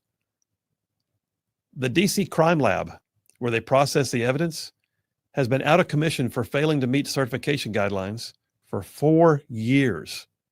4 years. Prosecutors, if they wanted to prosecute, couldn't even get the evidence cleared. You couldn't get forensics. You couldn't get, figure out whether the bullet matched the gun. Listen, the bottom line is, according to this article here, that DC went from resolving 4 out of 5 or 3 out of 4 murders to only resolving 3 out of 5. Okay, that means they're going down in their capabilities of solving crime, which means people weren't going to jail, which means bad guys are still on the street. Now, that being said, the surge is underway, and it's something to watch. Surge is underway. Tom Homan, never one to mince words. By the way, I almost feel like it's a prerequisite to work in the Trump administration that you're willing to say whatever needs to be said in front of a microphone. There's no political speak. No one's dancing. Have you noticed that? It's the exact opposite of the Biden administration, where everybody had their script, rinse and repeat, and you just say the same thing, and everybody's in congruence. Where, yeah, it can cause flare-ups, like kind of what we saw with Bongino and whatever weeks ago. But also, when you got Type A people that are just doing their thing and that can actually be trusted to say things, yeah, it's refreshing. Yeah, it's like, it's okay, very refreshing. So people are actually doing things. It got so bad. Jesse Waters still jokingly refers to Karine Jean-Pierre as Notebook. That's what he called her. Notebook. Yeah. Notebook's gone. We don't miss Notebook. All she did was read from the Notebook. Exactly. I mean, that was everybody across the board. Unbelievable. So Tom Homan was speaking on a recent interview, and he was criticizing the media for downplaying crime in Washington, D.C. And he points out that while legacy media outlets have reported that crime decreased by 35%, their figures are relying upon police data that exclude offenses like felonies and aggravated assaults. Like, why would they do that? Why would they exclude violent crimes? Thereby making the district's crime problem seem better than it is, and it's not. It also points out, too, in this article, if you remember, we have one of the commanders in D.C. who's now on leave because it was found that he was cooking the books to make things look better than they were. All right. Homan says, it's the same people who said the border was secure as you and I watch thousands of people cross the border every day. They think we're idiots. So, anybody that transits D.C., works in D.C., or lives in D.C., they know the truth. This is Tom Homan. He said, and just like the ones who were smart, we knew the border was not secure. We knew the border was a historic crisis. And the lies, and the lies. They think if they lie enough, people will start believing them. But Americans are smarter than that. I agree. I completely agree. All right, National Guard is in D.C. right now. And it's an odd thing.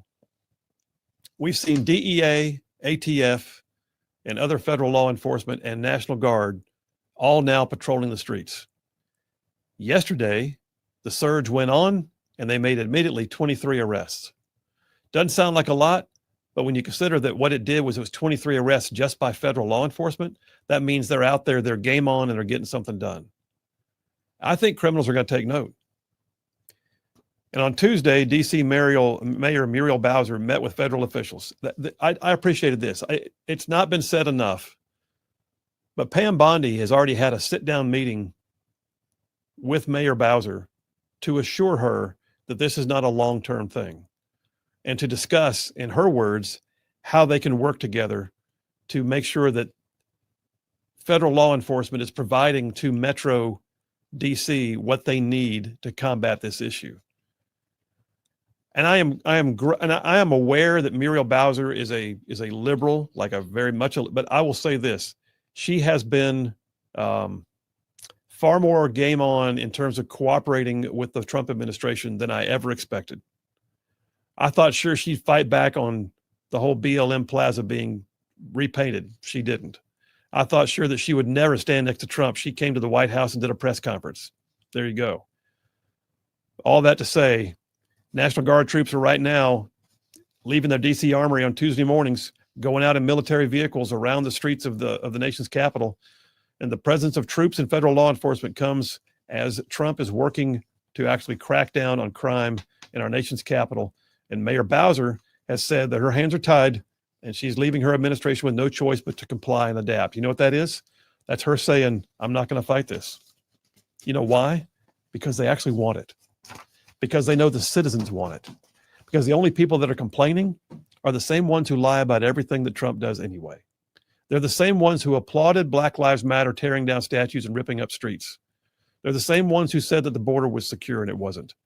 They're the same ones who think that Brandon Johnson's a good mayor and who like the idea of Mondani coming into New York. They're the same ones who could care less about safety and security as long as the criminal gets a pass and the victims are ignored. The only people complaining about this are the ones who have no skin in the game. The men and women in blue, the people who are victims in the city, and even the mayor right now are openly receiving the Trump administration's efforts. That is admittedly going to be temporary and it's far overdue. That's enough of that. We'll take a break right now. I'll come back and get your text messages. That's round one, Dipper one, Phil Williams, Rightside Radio. Y'all stay tuned. We'll be right back. Them how to do it, and you teach them that it works. Yeah. And then they can do it again after you leave. That's the goal, was to work ourselves out of a job. That's the end goal. Which is a great job for politicians too, by the way. Work themselves out of a job. That's right. Exactly. I heard some guys say you need to change politicians as often as you change diapers, and I thought it was pretty good. That'd be awesome. All right, listen, we're gonna, unless you got something else you want to chime in on, we're gonna go to questions. Let's all go right, to questions. All right, let's do it. Emily, you got them all? Okay, we're gonna do questions. Do you want to hand them to me one at a time, or you want to just go grab a few? You ain't do what? There's one. Oh, there's more right here. Dang, y'all got a stack of questions. Thank you. There's another one. Oh, dude, we got you a bunch of questions here. All right. So listen, we don't have all night. I will go ahead and take the hit if your question is not one of the ones that I call out. All right. He has no say in this, but I gotta guard the fact that the church has to close its doors at some point tonight. Let me start with the first ones. Let's see here what I got. Let's see here. This is, by the way, on my show, I'm reading out people's text messages all the time. More than once, I have been halfway through reading it and gone, so give me a second. I don't want to in church, all right? So, all right, here's one for you. You ready? That was almost like my show. I'm rattling the paper. All right. I hold it in my calloused former paratrooper hands. As a U.S. Senator, how will you work to reinforce recent executive orders that restrict federal funding to schools and libraries based upon their use of DEI, sexually explicit books, gender confusion ideology, all aimed at children? So basically, how will you help the Trump administration to reinforce what is currently just an executive order? Yeah, so I mean, I think we've all seen this over the last, probably 4 presidents, going all the way back to Obama. We see presidents that try to rule with executive, orders, and you can't do that, right? You can't rule executive orders because as soon as Obama was done, Trump got in, he's undoing stuff and putting new stuff in. And then as soon as Trump's done and Biden gets in, what's he doing? He's undoing what Trump did and now Trump's back in. And so he's undoing and redoing. And it's a constant thing. It's this constant back and forth we see in the bureaucracy of government of all of these shifts being made. You cannot rule. Our nation was not set up. You talked about the principles earlier. The principles of our nation was not set up to rule by executive order. Now, the executive is an important position. You talked about the Federalists and the non-Federalists. The Federalists wanted a strong executive, right? With that being said, you can't rule by executive order. You have to have congressmen and senators. You have to have a legislative branch that's in place. You have to have a judicial branch that's in place that can, one, help codify and make sure that we're codifying things that are constitutionally sound. And in my opinion, is to remove the finger of government, the red tape of government off of we the people, because again, we're the kings and queens of this nation. And by the way, who's heard freedom ain't free? Raise your hand if you've heard that. It's paid for with somebody else's blood, but more importantly, there is a responsibility for your freedom. There is a responsibility for your liberty. I am not of the independent mindset of, everybody can just do whatever they want. No, there's always going to be a reaction to what you're doing. There is a responsibility that's there. And that's on us to make sure that we're responsible with the liberties that we have. And as a U.S. Senator, I think the best thing you can do is work to codify those executive orders that are best in line with the Constitution, that uphold our American values, the values of a democratic republic. That's our principles. We're a democratic republic, so that we don't have this back and forth. So as soon as Trump's gone and somebody else gets in there, they're trying to change it up on executive order. Otherwise, we plant a tree, and about the time it grows, we cut it down. We plant a tree, and about the time it starts growing, we cut it down. The wise person plants trees knowing they'll never sit in the shade. The goal is to plant a tree that's able to grow and produce fruit for our kids and our grandkids, and that's what I would do as U.S. Senator, make sure that we codify those good executive orders that uphold constitutional American values that best support we the people. The wise person plants a tree knowing they'll never sit in the shade. That's right. They'll never sit in the shade. I'm going to just go ahead and go write that one down. All right. So that was good. I mean, seriously. All right. You have an educated audience, by the way. All right. So some of these questions are like, whew. Hang on, man. I'm saying. Just go ahead and strap it on, bro. All right. So,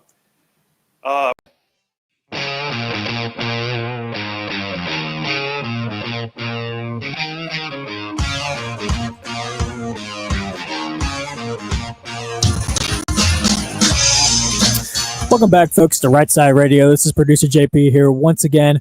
Folks, Phil will be joining us live on the other side here. He has arrived safely in New York City for his CNN appearance tonight at 9 p.m. Central. He'll cover that more here later on the show. But we appreciate y'all's patience in the meantime of listening to this replay. Just one more segment of it. And like I said, Phil will be back here live after the break. But appreciate y'all's patience once again, and we'll continue with this replay.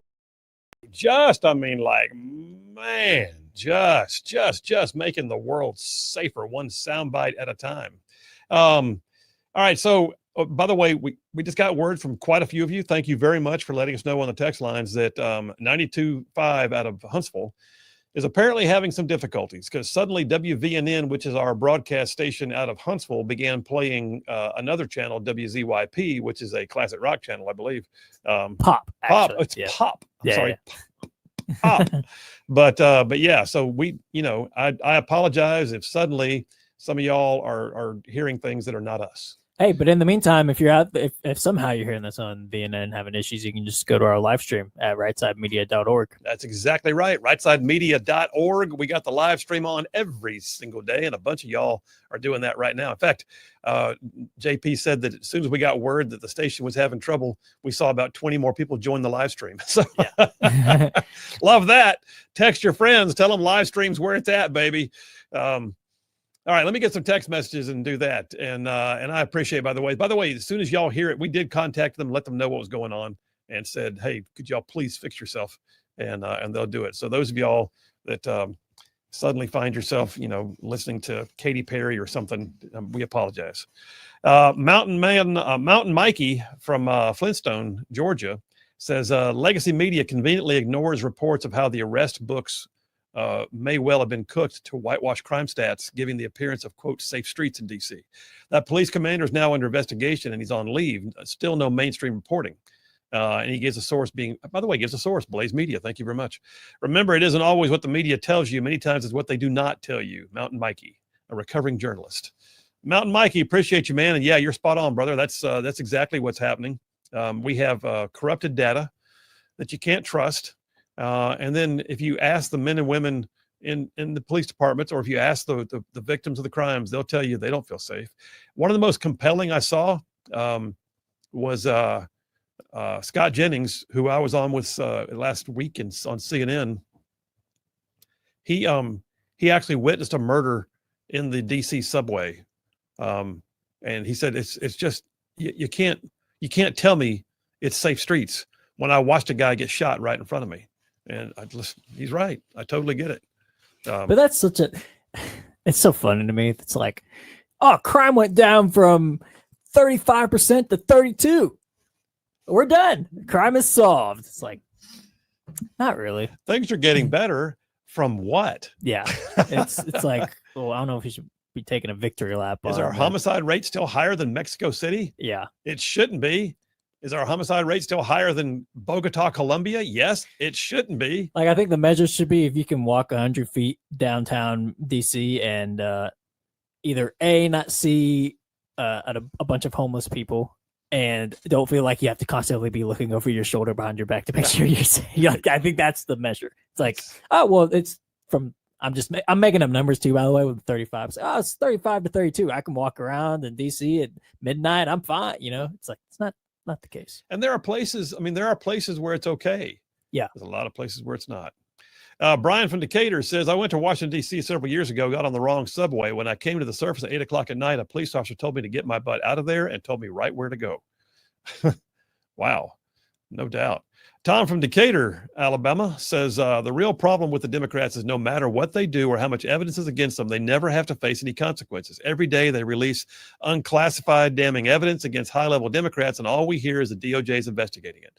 200 plus days and not one indictment. This is why Democrats keep breaking the law and pulling stunts like the Texas House members. No accountability. All right. So, Tom, I will tell you this. Indictments do not come down as fast as you would like. They just don't. And especially if you want them to stick.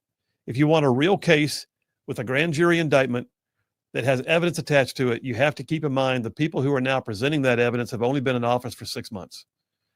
I do believe you're going to see some indictments. I do. I think you're going to see some things, and there's going to be some perp walks. You also, by the way, everything does not involve criminal activity. Sometimes it's things like those FBI guys who were dismissed and their careers were ended last week. That's a big deal. They just suddenly lost their jobs. They may not go to jail, but don't think that doesn't mean no accountability. There's different layers of accountability. Sometimes what you might not be able to get proven in a court of law is still plenty enough to be fired for cause. So there's things that can be done. Steve from Athens, Alabama says, did you know yesterday was George Soros' 95th birthday? Did you know I didn't care? He says, do you think he enjoyed a happy birthday? I don't think he's happy. I don't think he understands what happy is.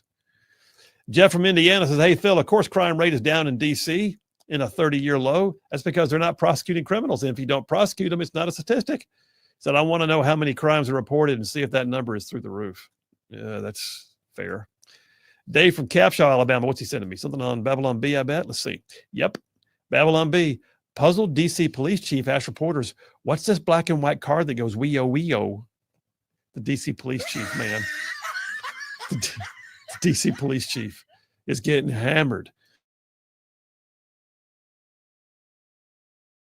The police chief was asked, now that the federal government is involved, what's the chain of command? And she goes, what does that mean? And immediately Mayor Bowser took the microphone. Anyway, we got more. We're switching gears. Coming up next, we're going to cook up a batch of home fries. Phil Williams, Rightside Radio. Y'all stay tuned. We'll be right back. Illegal immigration. Do you believe in the mass deportation of all illegal immigrants? How do you envision that happening? And how would you change the current legal immigration process, such as H-1B visas, et cetera? So let's talk about illegal immigration.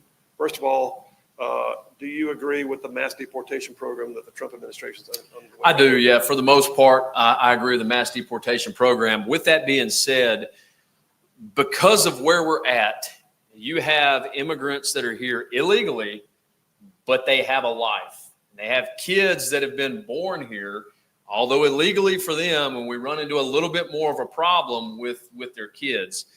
I think the best way to look at it is let's on the mass deportation program, which is what they're actively trying to do. And it's a little more difficult. Find those illegal criminals that have come across, not just criminals because they're here illegally. They're criminals because they are running roughshod over the people of their communities. Kind of like you saw the guys in Colorado that were taking over the apartment complexes. Let's knock that out first. One of the biggest issues that I think we have as conservatives, I know that I have, is that I just want to, let's knock it all out and we're done. But we don't chop a tree down that way. And CQB, when I teach CQB, we say, and CQB is close quarters battle. It's clearance, right? I got my law enforcement friend in the back shaking his head. He's like, oh, yeah, I know what you mean. And we say, CQB is like eating an elephant. How do you eat an elephant? One bite at a time. So when I show up to this big church to respond to an active shooter, I'm not thinking about the entire clearance. I'm thinking about the piece of the clearance that's right here in front of me. this open space that I've got to clear. I'm thinking about presenting in my corner and doing my scans, looking for people's spaces, doors, right? That is how we do it. It's the same thing with illegal immigration and deportation. We can't think of the whole problem because it's an elephant. It's too big to eat. We have to chip away at the elephant one bite at a time. The place we have to start chipping away at are those truly wicked individuals, not people who are living their regular everyday lives here in America, but those criminals that are adding to the criminal element of our society. Go after those first, go through that process, and then start working down the line from there, because there's a lot of people who you could probably take through the legal immigration process, and they would be great members of our society. Every person in this room, I guarantee you've got a cleaner that cleans your house. I guarantee you've had somebody build your house or do sheetrock in your house. You've had somebody do something for you. And by the way, that's called labor trafficking. You have all been a part of labor trafficking, human trafficking. That being said, were you afraid of those people? No. A lot of them become our friends. So I think helping those who need help and can contribute to our society as Americans and will be American citizens in this country, not those who are bringing a criminal onslaught from whatever country they're coming from, or trying to elevate their country like what we see. You see the American flag being pulled down and they'll raise a Mexican flag, or they'll raise the Palestinian flag. We got to get rid of that sort of stuff. We're in America. We need American values, because American values is what our country is founded on. That's what we, the people, stand on. Doesn't mean that you go out and round up every illegal that's here and ship them across the border. It's a little more complex than that. I guess that's the easiest way I can answer that in a lot of words. Well, you answered about half of the next card already. Good. So let me ask you one question that was written at the bottom of the card, though. Jared, when elected, how many terms will you serve? Oh, that's a great. So I learned from my friend Gary Palmer that I'm never going to say how many terms I would or wouldn't serve. But I will tell you this, and I'll tell you why. This is what I've learned. If let's say our Alabama senators, right? Let's say it's me and Katie Britt.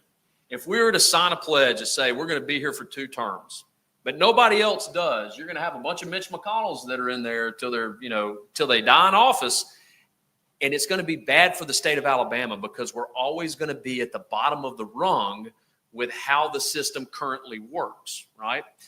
With that being said, I would be more than happy to sponsor a bill that says, hey, for Senate, it doesn't matter the amount of terms. I think 2 terms is reasonable. Heck, I would even go 3 terms. Let's just get some amount of terms in there. Let's sponsor a bill for senators to serve a certain amount of terms and congressmen to serve a certain amount of terms. And if everybody would sign that same piece of paper, I would do whatever number they want.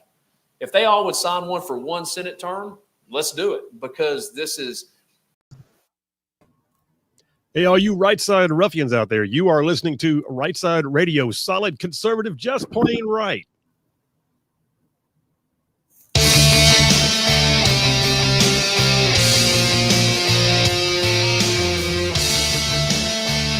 And we are back. Phil Williams, Rightside Radio, solid conservative, just plain right. Man, covering down some major ground across the southeast U.S. Hey, y'all, I'm talking about this. There's one. Y'all, I'm talking about this show goes like from Huntsville back over to Chattanooga. I'm talking about from Tuscaloosa back over to Gadsden. I mean, all the way down to that loveliest little village on the plains we call Auburn, straight across the line from there to what we now call, once again, Fort Benning. Oh, yes, indeed, Fort Benning. By the way, big old patches of North Georgia, Mississippi thrown in just for good measure. And that's just radio. That's just radio, y'all. Then there's all y'all out there in the whole wide world or the World Wide Web, logging in every single day, live streaming the show. You can see me sitting in my hotel room in New York City because I'm back live with you right now. But yes, indeed, we have an amazing amount of people that do that. And then also, by the way, podcasters catch it after the fact. Here's the bottom line. We love you. We appreciate you. The fact that you're out there catching the show in whatever way possible. Thank you very much for doing that. Hey, JP, how you doing, buddy? I'm great. How are you? I am good. How was the flight? The flight was actually really good. I got no complaints. Delta, I mean, they got me here on time. Traffic in Midtown Manhattan is unreal. But I bet you just look at it, go, this is a different world. If we had a 3-lane road, but the lanes on the left and the right were filled up with people stopping and starting and getting out of their cars and parking and running into stores and delivering Amazon and whatever else, and all you could do is drive down the middle, Back home, we would scream and have a fit. Yeah, but up there, it's just another day. It's just the thing, man. And it probably didn't help. You said it was raining too. That probably didn't help things. Oh yeah, either.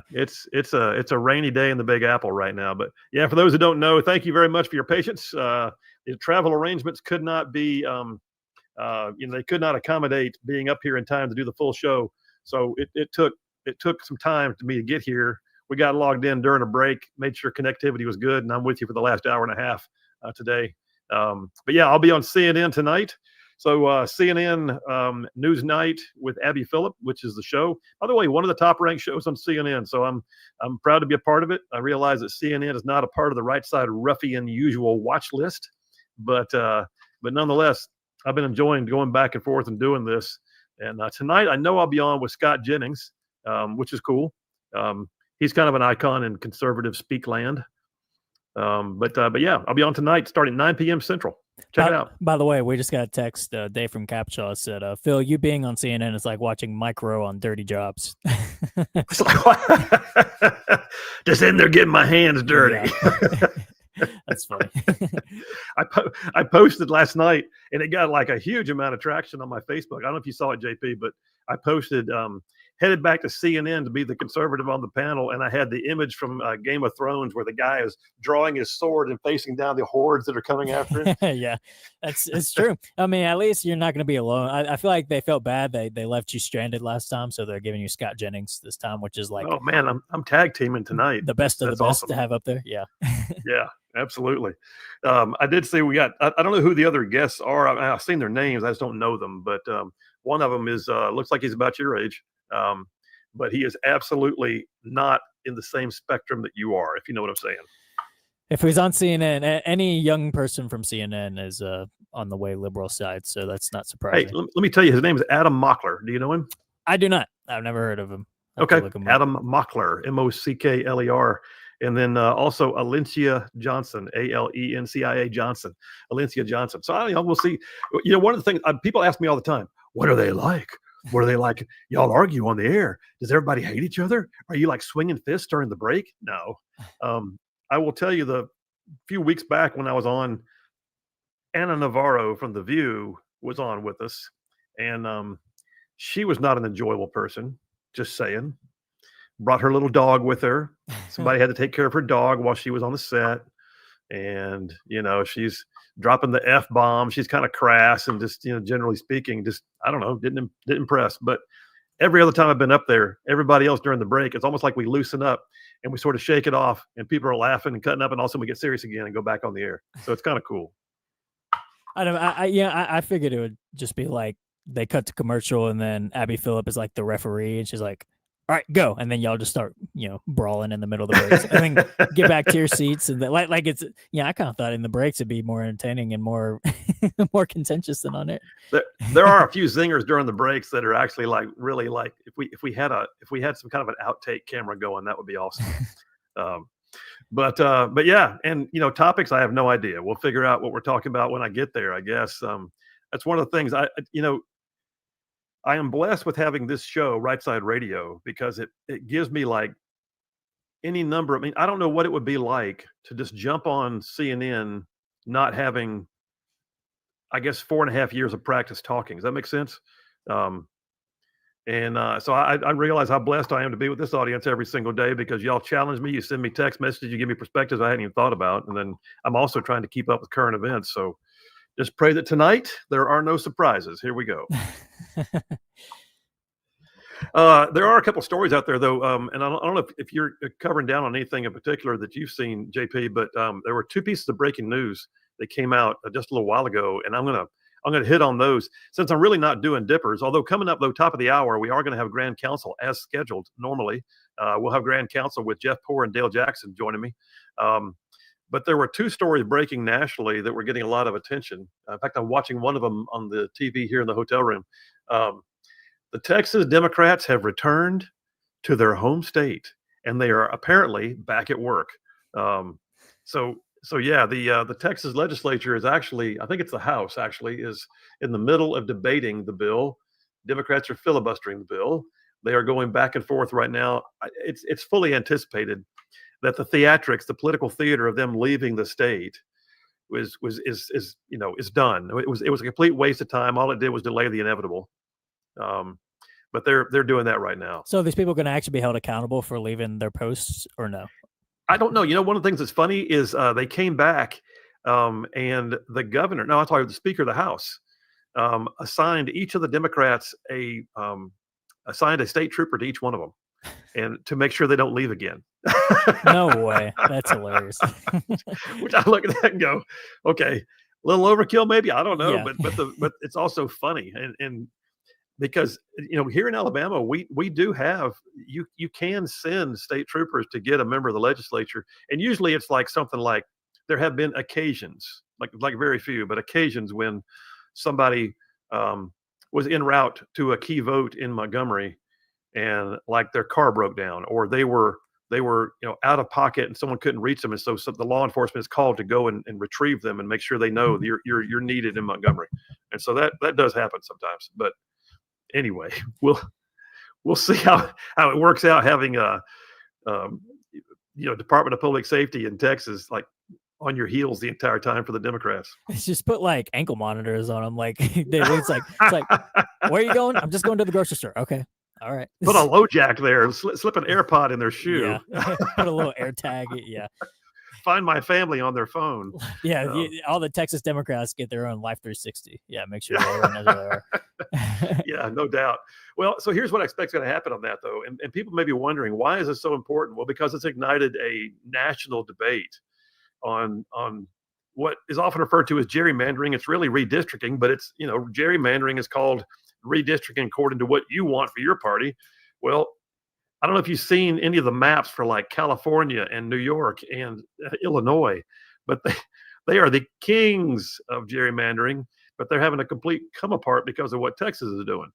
So the end result of this is Texas Democrats were gone for what was it, 2 weeks? They like blew out of the state and hid away in Illinois and other places like that. Yeah, they're back home. Everything's good. They're safe, and they had to check in and make sure the dog got fed and all that kind of stuff. And then they're back at work. The inevitable thing that was always going to happen is they will do their jobs. They will actually do their jobs, and they will fight this thing on the floor of the House and the Senate like they're supposed to because they were elected to.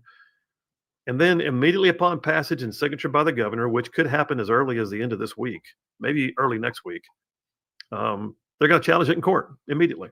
And there's going to be a request for an injunction so it can't be enforced.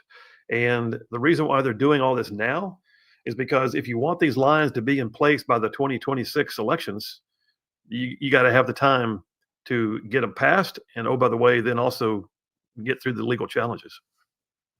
So it is hilarious though. The videos of them like getting back on the plane to come back to Texas, they look like just like defeated puppies. I didn't see that. Did they really? There's a video of some of them, getting onto their plane, and it's like, yeah, they knew that this was going to happen. They just waited until nobody cared anymore. Like, I guess they waited until the Trump Putin summit was getting the attention or something else, and they were like, "Oh, we're not the center of attention anymore, so now we got to come back." They waited until the press quit showing up and giving them free meals. Yeah. And suddenly they realized that Beto O'Rourke was not going to be allowed to pay off their hotel rooms anymore, and so they decided to fly on back home. The whole thing was stupid. It was, and what really got me though was how brave they were. I was taking a stand. They were running away. Yeah. they were fleeing. Yeah. What hero gets rewarded for running away from the field of battle? None that I can recall. No statues built and those kind of things. By the way, we got a couple of texts that came in. Yeah, what you got? Randy from Madison just letting you know, good luck tonight, Phil. Going into enemy territory, says he will be praying for you. Thank you, buddy.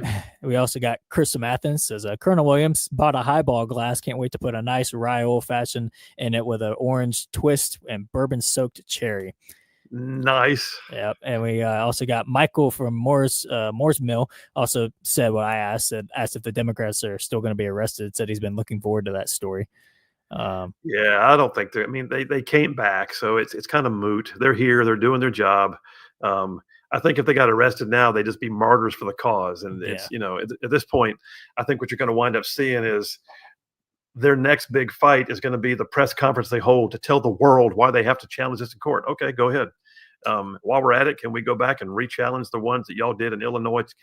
By the way, that's the other piece of the story. Illinois, California, New York, and several others are all talking about, well, we're going to redo our lines now too. And California's, I think, would give 22 points to Democrats. Apparently, I don't know if that's correct. It may be just a liberal, but I did see that story. The projected Newsom drawn map that who knows if it's ever going to come. Projected Newsom drawn map is also, by the way, it's not Newsom's to draw because California law actually doesn't use the legislature. It uses a so-called bipartisan commission that draws the maps. So Newsom has to either change the law, skirt the law, or then again, what's new? And truthfully, you're looking at a state where we picked up 10 counties, 10, and made them red in the last election cycle.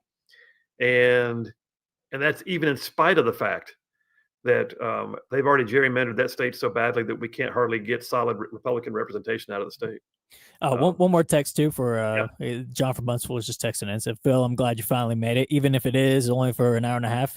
What's your favorite place to eat while you're in New York City? Right. Well, I just had a Cliff Bar in the hotel room, so there's that. The New York Cliff bars I hear are really good. Yeah. Now there's several. In fact, I got to think so Charlene and I, a bucket list for us was to come up here. But I tell you what, when we get back from the break, I'll tell you about that. I just realized what time it was. Let's do this. We'll take the break right now. I'll come back and I'll answer and see if I can remember what that Italian restaurant was that was so awesome. You guys stand by. Phil Williams, Rightside Radio. We will be right back. Job that I desire for political elevation. It's a job I desire for service. But it's got to be equal across the board for every state because it doesn't positively impact Alabama. If we have a congressman that says, hey, I only want to be here for 3 terms, and then they just bounce out. And I hate to say it, Gary Palmer, that's what he said. He said, I said something, Proverbs 19:2, zeal without knowledge causes you to miss the mark. He said, I said something that sounded good at the front end, but I didn't realize how it would negatively impact Alabama on the back end. So that's what we have to understand as the voter as well. We have to educate ourselves on that. If everybody would do it across the board, hey, let's knock it out. Let's do 1 term, 2 terms, 3 terms, whatever it is. But if everybody's not doing it across the board, leverage your politicians, leverage a guy like me. Hey, we need term limits. We 100% need term limits. I can tell you right now, my wife, she probably don't want me to stay up there longer than 1 term. I mean, the Senate term 6 years. That's a long time, y'all. 6 years is a long time. So anyway, that's my answer. In Montgomery in the state Senate, I was one of the few that would sign on to term limit bills. There was like a thing every year. We dropped a term limit bill, and me and 2 or 3 others were always one. I have what I call the baseball rule: 3 and out. So that's not a bad rule. No, it's not. All right, next card. Jared, what measures will you take to ensure transparency and accountability in government? Well, that's good. I don't know what measures a senator can take other than just getting in front of y'all and saying, hey, this is what we're doing, or this is what I've done. I would say that there's a fine line. Somebody, my campaign manager back there listening to me, is going to get mad when I say this, right? We got the Epstein thing going on right now, and everybody's like, oh, the government's not transparent with it. There's a fine line between things that you have to be transparent with and things that you can't be transparent with. And I will go ahead and tell you this, and some of the stuff is already starting to come out. There's a reason that they didn't release any of the Epstein stuff because there's more. It's like the old Paul Harvey thing I used to listen to with my granddaddy when we go to Trade Day up in Collinsville, Alabama. When I was a kid, we'd be right back here. And that's the rest of the story, right? Well, there's still the rest of the story to be told. There's more there, and you can't release certain stuff. Now, why do people have, big mouths and maybe they say, oh, we're going to do this, we're going to release this? I don't know, all right? Each individual, everybody messes up. But what I do know is that transparency in government is good unless it negatively impacts the justice that government is required to serve on behalf of the king, on behalf of we the people. So I guess that's a politician's way of answering that question. I'm all for transparency, but as long as it doesn't negatively impact the justice that our government is trying to serve. I mean, it'd be transparent to say, yeah, we're flying these planes over to Iran to drop a bomb on them because they got a nuke. But it would be really stupid to say that, right? And I guess that's what I'm getting at, making sure that our transparency doesn't negatively impact our ability to do the jobs that government should be doing. All right.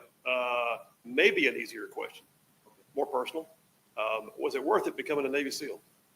It was, yeah. I mean, it's just that straightforward and simple. It was worth it becoming a Navy SEAL. Even my wife, she misses the community. We're still tied to the community. It was worth it. All right. Speaking of which, though, let me ask you this. This is not one of the cards.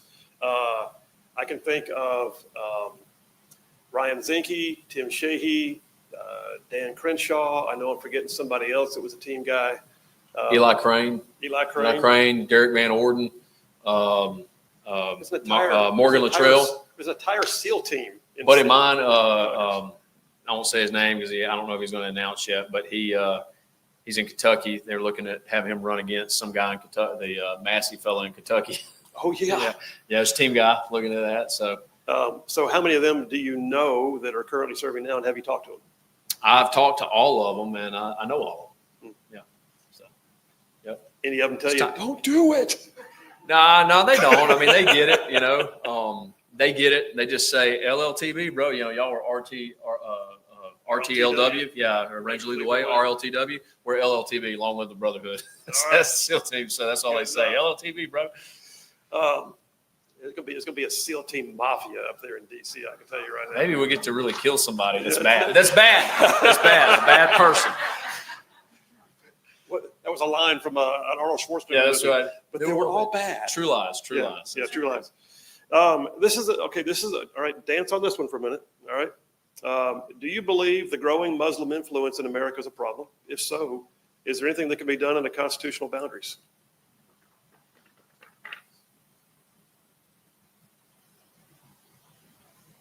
Come to a church, they ask the questions. No, I mean that's a good question. Is the growing Muslim problem? You know, look at Michigan. I mean, y'all can look up the videos, and I would ask you to tell me what you think. I would say what I've seen.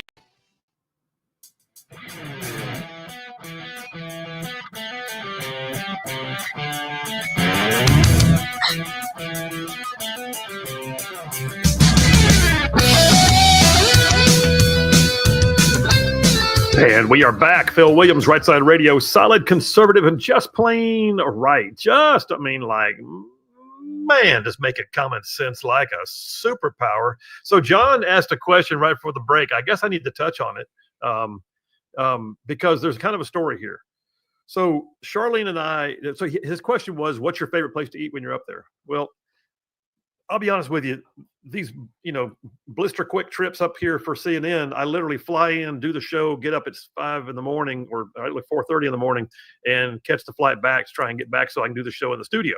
So it's, it's not like I'm really doing a whole lot of sightseeing and socializing. Yeah. But Charlene and I, we had a bucket list item for years, and I don't have a big bucket list, but for years there was so part of our JP and I's family, Granny Ram years ago, who is the matriarch of the family, took all the daughters-in-law to New York City.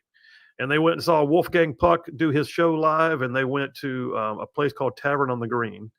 And so Tavern on the Green was apparently somewhat magical. It was just incredible. It's literally in Central Park. It's this place that has this huge glass atrium you're sitting in. You can see out, and it's got lights, and it's just like having a giant greenhouse where you're having a lunch. Anyway, she talked about it so much that I found a brochure for it, and I carried it in my wallet for probably 10 years until the day came when I could actually take her up there, and we went to Tavern on the Green. So we had the best time. We went with another couple that are just some of our closest friends, and we went to a number of things. We did Broadway. We did some other stuff. Tavern on the Green was everything that Charlene had thought that it was and remembered that it was. It was amazing. So there's that one. And it has some trouble. I mean, during COVID, I think it closed down for a bit. I think it's back open again. I just highly recommend just the experience alone, Tavern on the Green. And then the other one, though, good Lord. If you like Italian food, oh, mamma mia, let me just tell you, Carmine's, just off Times Square. Carmine's is one of those places that brings you so much food, you almost feel like you're in sin. I mean, if you order, and they're going to bring it to you, and so you might as well go ahead and order, and everybody order something different, and then share it and pass it around the table. Because I'm talking about heaping mounds of lasagna and pasta and bread out the yazoo, and and just the olive oil is flowing, and this, good Lord, Carmine's brings food. So Carmine's just off Times Square is literally one of those places where just go ahead and plan on the fact that you're going to gain 4 or 5 pounds at dinner, and just go for it. All right, so Phil's gonna be leaving and going to Carmine's. We'll put back on the best ofs for the rest of the show. I'm in, man. I'm ready. Hey, JP, I know that one of the topics I'm going to see tonight apparently is, and I don't know much about it yet, so tell me if you know anything at all. I can tell you what I do know is that Target, the store, the Target CEO apparently resigned, stepped down from his role, and I think it's a bit of a controversy attached to it. What do you know about that? Anything? I have just seen the headlines. I have not dug too much into the story. Apparently, it's some people are speculating that because they kowtowed so much to the left that it may have done, just so much damage. I'm not sure. That's some people speculating. I haven't seen much more than that. Yeah, another big story I saw was talking about Bed Bath & Beyond leaving California. I think that and the Target CEO is the two big stories today I've seen. They'll probably bring up tonight. But yeah, I haven't seen much of the Target one. Brick and mortar retail has been taking hits left and right anyway. But Target went with the whole like Dylan Mulvaney Bud Light route. You can't have chest binders and tuck pants for kids in the summer section and expect there to be, just nobody saying anything in red state Alabama or other places where we actually spend money. So yeah, that's that. New York Times says his departure comes amid a broader effort to reignite growth and steer the brand through a critical turnaround. So yeah, that's according to New York Times. It looks like they're trying to do damage control to. I guess he was the one behind all the liberal stuff they were doing. You know what happened? Shareholders got hold of it. Got hold of it and said, look, we're tired of our shares going down. We own stock in this company. We have a say. And so at some point, someone said, well, by God, it's time for a change. How about we stop doing Pride Month and start just selling merchandise and making money? Now that's a little too radical, Phil. I wouldn't go that far. God forbid that I should get free market capitalism going again. Yeah, exactly. But yeah, that's exactly what's happening. This is like seeing the marketing girl for Bud Light losing her job. It just makes sense. All right, do I hear music playing? I think I do. All right, listen, you guys. Hey, stay tuned. We're going to come right back from this break with the Grand Council, Jeff Poor, Dale Jackson, and just a little old me. Y'all stay tuned. We will be right back. In Dearborn, Michigan is a problem. Is it a problem here in Birmingham, Alabama? Well, I know a guy that was that I was actually helping look for not too long, a couple years ago now, that was killed by a Muslim because that guy was a Christian, and he killed him because he was a Muslim. And that could be one-off, that could be just one-off guy in Birmingham. I don't know, but I say look at it and make that decision for yourself. My estimation is not nationwide, but in quite a few parts of this nation, it is starting to become a problem. Yes, but I wouldn't say nationally. As far as the Constitution is concerned, I don't know if there's anything that the U.S. Constitution can. I don't know how that can positively impact that, unless, of course, they're raining on somebody else's right to life, liberty, and we say pursuit of happiness. John Locke said life, liberty, and property. But so if they rain on somebody else's right to life, liberty, and property, or life, liberty, and pursuit of happiness, I think then we could deal with it at a federal level. I think it's more local. Y'all talking about it earlier, with the local politics. I think that's the most important place to positively impact those sort of negative things that we're seeing in some of these areas around the nation. Show them Jesus. That's right. That is something that going all the way back to the Civil War. That's something that Robert E. Lee said. Robert E. Lee was a Christian man, and he didn't have slaves. And his wife got in trouble for teaching slaves how to read. Right? He didn't believe it, but he believed that It was a better place for them to be if they could hear the gospel of Christ. That's what he said. Now, we know we fought a war over it. We know a lot of issues come up. I'm not saying that slavery is a good thing. That's not what I'm getting at. But what I'm saying is, as a Christian man, that's what he leaned on when it, dealt with slavery. I think we should lean on the same thing when it deals with, especially extreme Islam or the Muslim religion growing at a mass rate here in the U.S. It gives us the opportunity to share our faith with them, because it's not me that changes your heart and your mind. It's the Holy Spirit. It's Jesus Christ that changes you, and he can change them. He's changing Muslims all over the world. Yeah. All right. Yeah, I'm about to say, how much time do we have? So that's what I was going to do, was 1 or 2, depending on how long it takes. Okay, great. Well, we're sitting in a church right now that was not afraid to have a political discussion. And you've already commented on it several times. I'm going to ask you one more question because it was handed to me on the card. There's been a recent Supreme Court ruling that they very likely would never lose a 501c3 status for that. But here's the question for you. Do you think churches, and it's phrased this way, do you think churches will start giving guidance on candidates or endorsing them? Do you think that will happen? And I'm going to go ahead and change it slightly and say, do you think that's advisable? Your thoughts? I'm gonna upset somebody else again when I say this. When I was cut the live stream. Yeah, cut the live stream. I sat across from a black pastor in a black church when I was running for Jefferson County Sheriff. Right. And down in Jefferson County, Alabama in 2022. My only involvement in politics, that's what kept me involved here, because I almost beat the incumbent Democrat. I lost by like 1.5 points. And that's what kept me at the forefront of even being considered or asked to do what I'm doing now. That man sat across from me, pastor of a large church. He said, "Son, you're a Navy SEAL, right?" I said, "Yes, sir."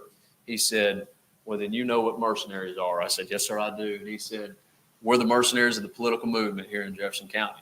Talking about black churches, they endorse them. He told me, he said, "If you give me $50,000, I'll make sure that our congregation gets out and votes for you. We'll run buses." I said, I should have recorded the whole conversation.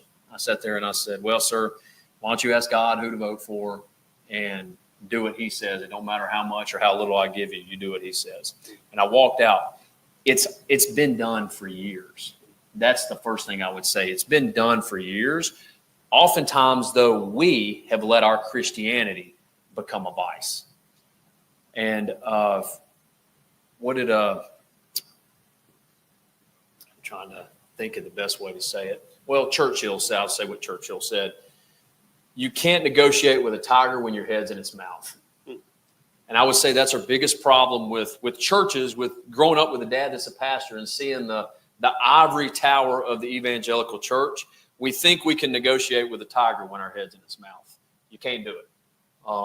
You have to realize that I've either got to kill this tiger or I've at least got to get my head out of its mouth. And I'm hoping that, especially what I'm hearing here tonight and seeing churches move that way, that we realize that we have to present politics from the pulpit. On the other side, politicians, you have to present your faith from politics or in your position as a politician. It's important. Jesus says, if you don't declare me before men, I won't declare you before my Father in heaven. He's already told us that we need to declare him. And it's the most important thing. It's the only thing that's eternal. So to give you encouragement out here, you don't separate politics, religion, and sports like we always have heard. No, all of those things go together. And the reason religion is the most important, and I call it relationship because it's a relationship with Jesus, is because it's the only thing that's eternal. And it should be what guides you in these other things. Well, you may have just answered the last question already then. Perfect. Yeah. Thank you for coming tonight. Now, the last question, I thought it was a great one to end on. What are the core values that guide your decisions and your actions? Well, yeah, you already heard the first one. This is easy, right? Christ and Christ crucified is what Paul says. Now, does that mean, I was actually speaking to a group of people in Boston, all liberals, mostly Democrats, right? But I was speaking to them in Boston on why I would be an important senator for them in Boston, even though I'm coming out of Alabama. And one of the ladies asked me, she said, "Hey, you keep talking about this Jesus thing." A lot of them are Jewish, like real Jewish people, so they don't like the Jesus loving stuff. They're not like Messianic Jews. They said, you keep talking about this. What are you going to do if somebody believes something different? I said, ma'am, it's not my job to convince you or to beat you over the head with what I believe. It's only my job to tell you. Paul says, how would they ever hear if a preacher doesn't preach? So that would be the first thing that drives me, is to make sure that I share the gospel with whoever I come in contact with. Your ministry, if you're a Christian, is to share the gospel unashamedly with everybody you come in contact with, no matter where you are or what you're doing. No matter if you're a radio show host, doesn't matter if you're in politics, doesn't matter if you're working with an organization like Moms for Liberty, dealing with school board and libraries, doesn't matter if you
contingent on them selling 5,000 season tickets.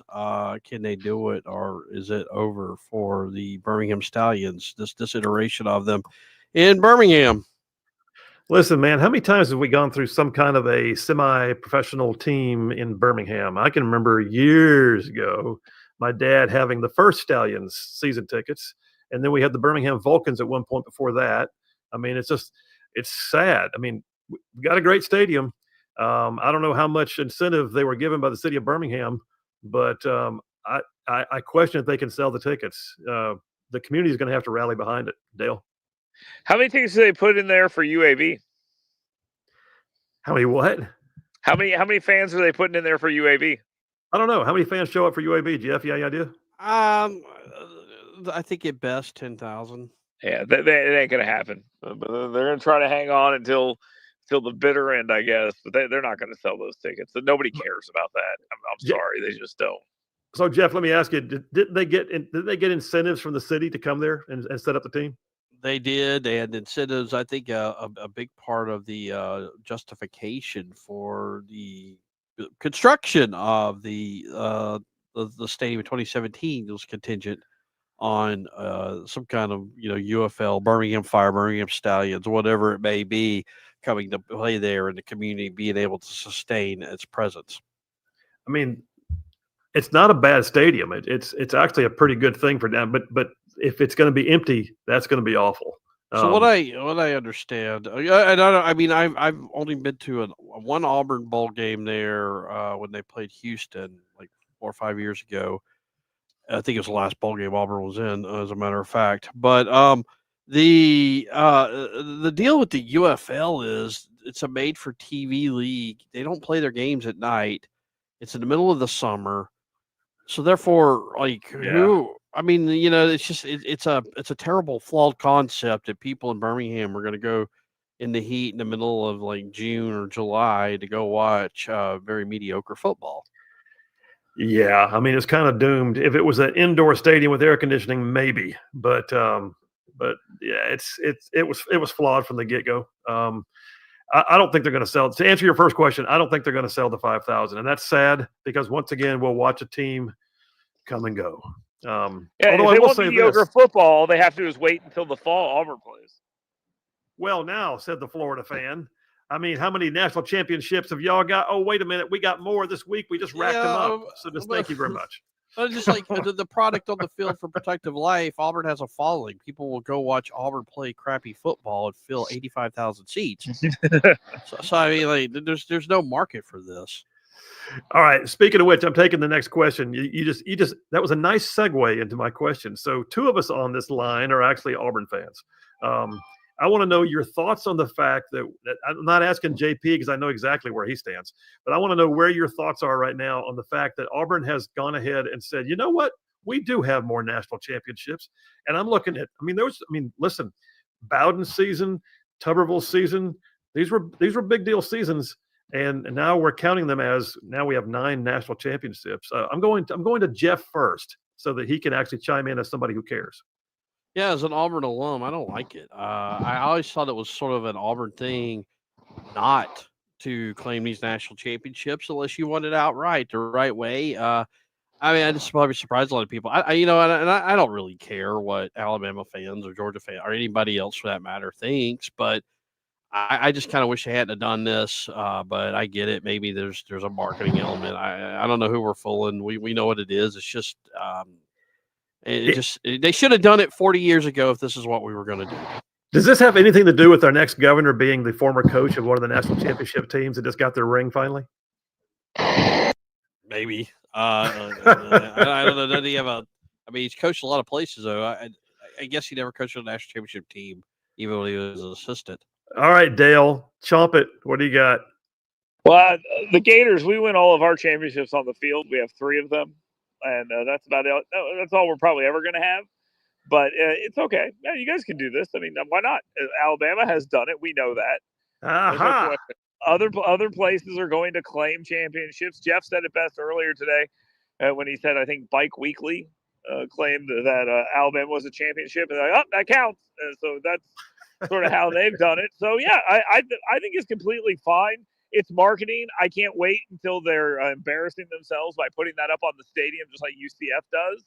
I look forward to that. So, yeah, do it. Go for it.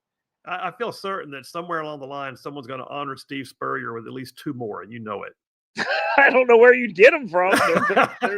There's no real argument you can make. I mean, I don't think they have that. The way they do it now is actually far better. So I don't think they need to do it at all. All right, far better. Speaking of far better, take the next question, Dale. What do you got? All right, so since we're kind of all over the place here, I'll just go ahead and ask this random question. They're talking about putting the Epstein files out, some version of them redacted, whatever. Will that end this stupid nonsense? All right, so I didn't know if we would get all the way to round 2 before Dale brought up the Epstein files. I just want it over. So put a lot of time into this segment. Yeah, I can tell he thought about it right as he logged on. I can already tell. So the bottom line is today the judge denied the DOJ's request to unseal a grand jury transcript and evidence, and that's and he should. They shouldn't be unsealing grand juries just because people want to know. It doesn't work that way. I don't know. They're handing it off to House Oversight.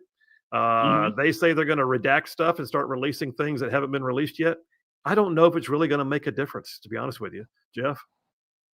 I don't think it's ever going away. I think they could release everything. I think they could show everything. People are always going to be suspicious of all this, and we're just going to have to live with it's going to be like the Kennedy assassination or whatever other conspiracy in American history we've been dealing with. We're going to have a book out there one day that's going to have the president's book, Area 51, Who Shot JFK, Jimmy Hoffa, and the Epstein files all have their own chapters. It's going to be all right. So it's your own question, Dale. Pray tell, what is your thought? No, I don't think it matters. I was speaking to the House Oversight Committee. They're talking about what they're going to do, and you laid it out. And then people are going to say, oh, yeah, but those redactions are all Donald Trump, every single one of them. So it's him. He did it all. And they'll bring it up at every time. Why is he doing this? Well, the Trump Epstein thing. That's the real story. So I just wondered.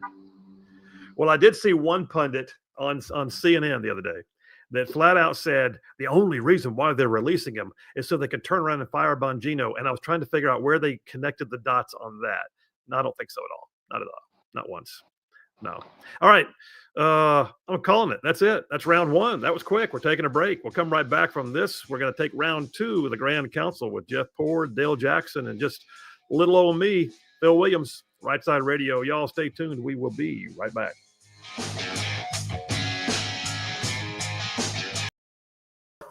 Working at the gas station down the road. That's your ministry. That's first thing. So that's the first fundamental pillar of who Jared Hudson is. That's my keystone. That's my base. That's my foundation. The next is my family, my wife and my girls. I had a young lady in Mountain Brook at a little event we were doing ask, she said, how do we know? It sounds good to say you want to take our issues to DC and not bring DC issues back here. And it's easy for me to say that.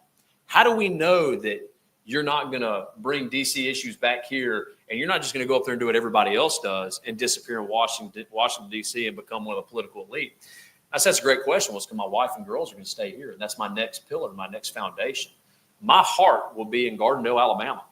My heart will be with mama and those girls here, rooted in Alabama, because that's where we're raising our family. We don't want to bring them to DC. So I'll be back and forth Monday through Friday. So that's my second pillar. My third pillar is we the people. Now, I know that sounds like it's like, oh, well, no, you're running to support we the people. It's got to be God first, and then it's got to be my family second. Because I love you, Phil, but if I got to choose between you and one of my little girls, I'm choosing one of my little girls every day of the week, right? And you wouldn't be upset about that, because it'd be the same thing if it was me versus one of your grandkids. That's the way it works. It's God, then family, then finally the people that I'm elected to serve. God has my heart. My family has my heart. This is the foundation I'm built on. The final pillar of this foundation is the state and the nation that I'm called to serve. We the people, who's saying, we trust that this man can be the elected representative to take our issues to the power center of the world, to the power center of the nation, to make sure that they're dealt with as effectively as we can possibly deal with them in this great experiment that's been the experiment of the United States of America, and bring it back to positively impact us geopolitically, so all around the world, what we see going on everywhere, to impact our immigration issues that we see affecting us nationally, and then also in the state of Alabama, to impact our economic issues, right? We see that nationally we're taking in $6.5 trillion, we're taking in $4.5 trillion a year, and we're spending $6.5 trillion a year. Hey, let's just stop spending more than we're taking in. We don't need to tax more. We just need to spend less. And then finally, looking at the state, we got a great state that provides a lot right here in Huntsville. We build rockets in Huntsville. We build ships in Mobile. We've got great agriculture all throughout the state. By the way, our agriculture is in like the top 5 across the board. Catfish farming, I didn't even realize was in the top 5 in Alabama. Yeah, catfish farming, timber, peanut crops in South Alabama. If you look at agriculture, we support a lot around this nation. And bringing that back and elevating Alabama, my home, so that my home, my state, the state of Alabama, can continue to elevate the nation. Those are the foundational things that drive me. How can I bring legacy? That final thing, how can I bring legacy to the United States of America, in particular to the state of Alabama? And that's why I think I'm the best choice for U.S. Senator.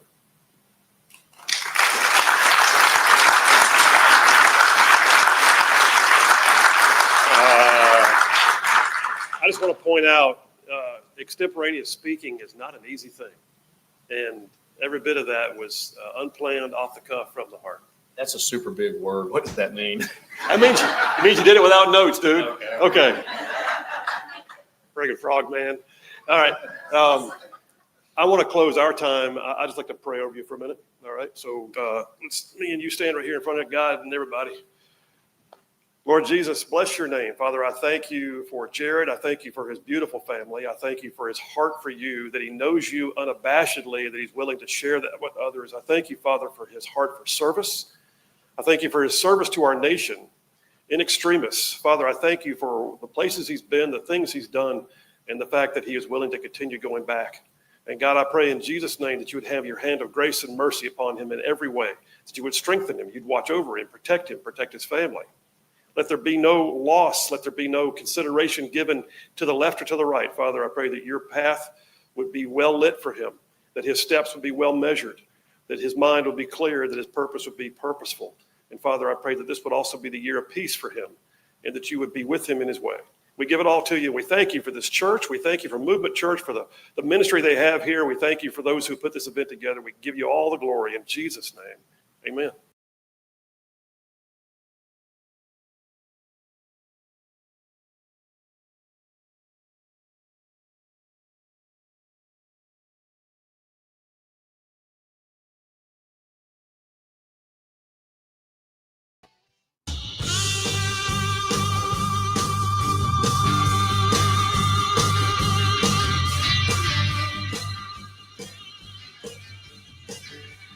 And we are back. Phil Williams, Rightside Radio, solid, conservative, and just plain right. Just pulling pins on truth grenades. All right, listen, broadcasting to you live from up here in New York City, hitting the CNN gig tonight. But I'm doing the Grand Council right now with two of my brethren in talk radio. So let me go to round two. First question, Jeff Poor, what do you got? It's cooled off a little bit, but we've been talking a lot about Ukraine, Russia, and Trump being the president that's going to solve this, and the potential for him getting a Nobel Prize. I don't think that's going to happen. But at what point is it too much? At what point does Trump's base say, "Hey, we voted against people who were really all in on Ukraine and focused on Ukraine"? Is the Trump administration running the risk of spending too much time and effort on the Ukraine-Russia question? My thought is no. And I say that because this is the largest full-scale force-on-force warfare that we've seen in Europe since World War II. And regardless of whether we stay in or stay out, it affects all of our allies with whom we trade and do a lot of. Anyway, the bottom line is I really do believe that Trump's going to make some deals in the background that are going to wind up benefiting the U.S. But the end result is him negotiating as a mediator without us having a blank checkbook that he's just writing. Like the Biden administration just cranked up the auto pen, opened up the checkbook, and just streamed money out of there with no plan for 4 years, 3 years. And the bottom line is Trump serving as a mediator. I don't think anybody is. I mean, I don't sense that anybody in his base is mad that he's negotiating peace. I think people are glad that he's not writing checks, and that's the biggest thing right now. Ukraine's got problems. But if we can be there to see things through and put Russia back in its place, I think that he's doing the right thing. I think he's absolutely doing the right thing. Dale? Yeah, the negotiation's fine. He said no boots on the ground. He wants to continue playing a role in all of this. He wants to say, I'm the one who did this. I don't think he cares really how it ends, just that it ends. And I think it's how most Americans are. If we don't got to put American lives at risk or any of this stuff, I mean, fine, whatever, give up parts of Ukraine. We don't really care. And I think that's where we're at. And I think Putin's playing a game right now. I don't think that he's serious about this. I think if he was, we wouldn't be hearing conversations about we're going to meet in Budapest. No, we're going to meet in Moscow. No, you can't have troops on the ground. Yes, you can have troops on the ground. So I think we're just playing. We're part of the bigger game. But if Trump doesn't get something out of this, I think this will pretty much be it for us in the involvement of this. Yeah, I think you're about to see some massive sanctions on Russia too, because here's the other piece of this. If things don't resolve, Trump's not going to walk away with egg on his face. He's going to walk away and say, well, I told you what would happen. And bam, we're going to wind up seeing Russia's economy take a massive hit. And it's going to be, it's going to be on Putin that does. But we'll see. Jeff, your own question. What are you thinking? No, and I think, I guess the real answer to this question is kind of contingent on which way the economy goes. I mean, other things. But, and this may be just purely me interpreting like a media narrative and the amount of attention this is getting. But, I mean, I think we're getting a little bit of Ukraine fatigue among the rest. Does say like this, the natives are getting restless. Okay, fair enough. Let me jump on the next question right now. The Target CEO has stepped down. The Target CEO, Target, the brick and mortar retail store, the upper class Walmart. They were at the forefront. I remember when I was in the legislature, they were the first ones in the nation to come out with the trans bathroom thing. And back in like 2015, well, this CEO has been there for 10 years. He led them through all of that. And he is now stepping down because the board of directors decided they got to have a change because their retail is in the tank. Is this a sign that woke is broke and that they're finally admitting it? Dale, you first. Dale has muted himself. Dale has muted himself. Dale, pray tell, Dale. why would you mute yourself? All right, Jeff, you go. I think, the margins are so thin. It's a highly competitive environment with retail. These big box retailers are scrapping for everything because Amazon and online commerce have changed the game. And, Senator, it's like this. You're a big brand. You exist solely to make profits. That's right. You could talk about community responsibility and all that nonsense, but if you're not achieving your core mission, you're not able to do all this other side stuff that that they've put out there. And I just think, when these companies get into politics, be it right of center or left of center, whatever, you put off some people, and those people you put off are customers, and that goes against the core mission. I don't get it. I don't understand why, like Bud Light, Coca-Cola, Walmart, and Target, and they dabble in this arena. They misread the public. The 2024 election showed that the country wasn't moving to the left. There was no financial incentive for them to go left. And I think I think there's something here. I don't, the CEO of Target, the former CEO now, thought that he was getting on the right bandwagon, and he totally misread the public. Yeah, he did. And I think what he also misread was his shareholders, who would like to actually make a profit on what they own in terms of shares of the company. And when you watch a company go all in on things like having chest binders and tuck pants for children in the swimwear section, so that kids can be transgender at 5 years old, you have totally lost your way. And I think the board of directors and the shareholders finally said, enough. Did we ever get Dale back? Is he unmuted? Dale, what are you thinking on this Target CEO? I did not mute myself, but I could not unmute myself. That's fun. They made a mistake. They blew it just like everyone else did, and they don't seem to understand that. And they have some other boycott going on with black folks boycotting them as well over stuff. And they've just tried to do too much. Nobody wants this from their brands. Just sell your stupid products. That's all we want you to do. We don't need all this other stuff from you. And these people keep taking it on the chin, and that's on them. Keep doing stupid stuff, I guess. Third question. We got about a minute and a half. What do you got, Dale? All right. So Trump's got troops in D.C. Tennessee is sending 160. Alabama hasn't said they're going to send any yet that I've seen. Maybe they will. But forget about that. Trump can't go into Birmingham, but Kay Ivey could. Will this open the door for something like that? Well, last year we had a bill in the legislature. They were actually talking about doing it, replacing the police chief. And then, of course, we have the Joint Task Force in Montgomery that really did actually a pretty good job of trying to, reduce violent crime in Montgomery. I think that they have to. And I think we're also going to find out that, oh, by the way, just like the stats were gerrymandered in D.C., you're finding the stats are probably gerrymandered in Birmingham as well. Crime's not falling. Jeff, your thoughts? No, I don't know. I think is going on in Birmingham is that behind the scenes, Woodford's cooperating and he's doing what he's supposed to. He's cooperating with the feds. There's probably a situation in Birmingham where they may not want it out there politically for political reasons, but I think they're way more cooperative than the folks in the district were. 10 seconds, Dale. You got any final thoughts on that? Yeah, I think they should. I'd love to see it, and hopefully Kay Ivey figures out why she should do it. I don't think Kay Ivey will do anything, but there's that.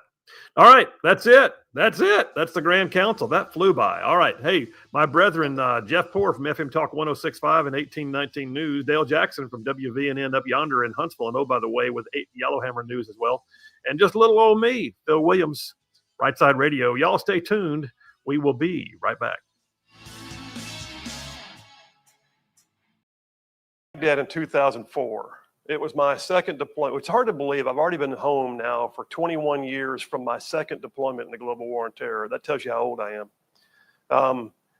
My daughter, Caitlin, and my son-in-law are up there running sound for the live stream, but Caitlin can speak to what it was like for me being gone, just like boom, boom, back to back.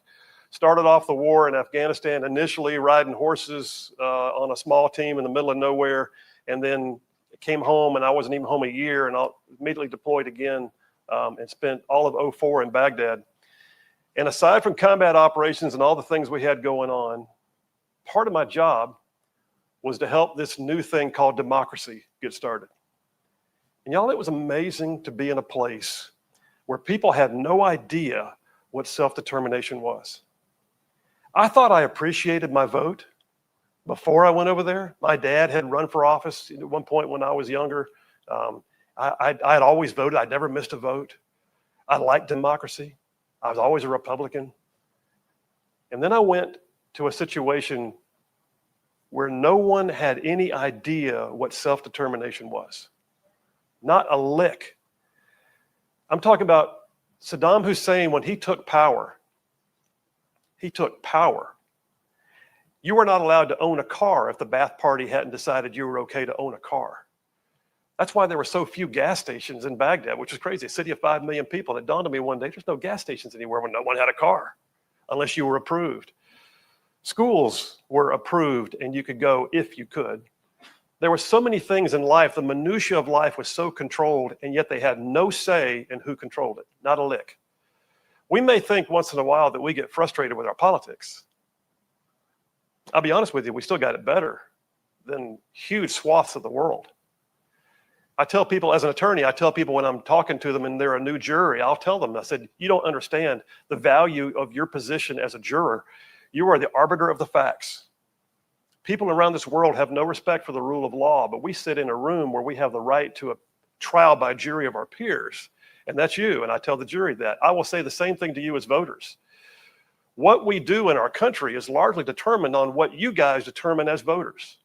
And I don't care whether it's dog catcher or president of the free world.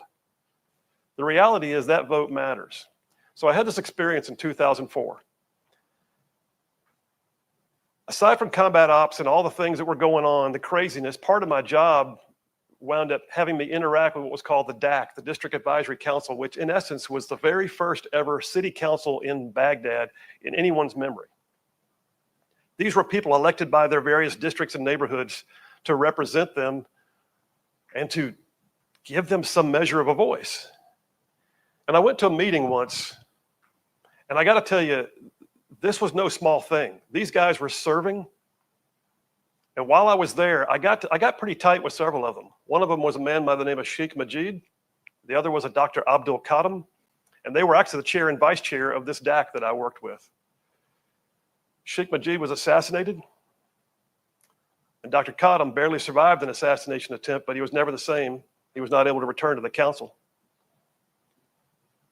But at one point, I was at a meeting where they were both still active, and we're sitting there, and I still carry a picture around with me a lot. And that picture shows this group of men sitting at a table.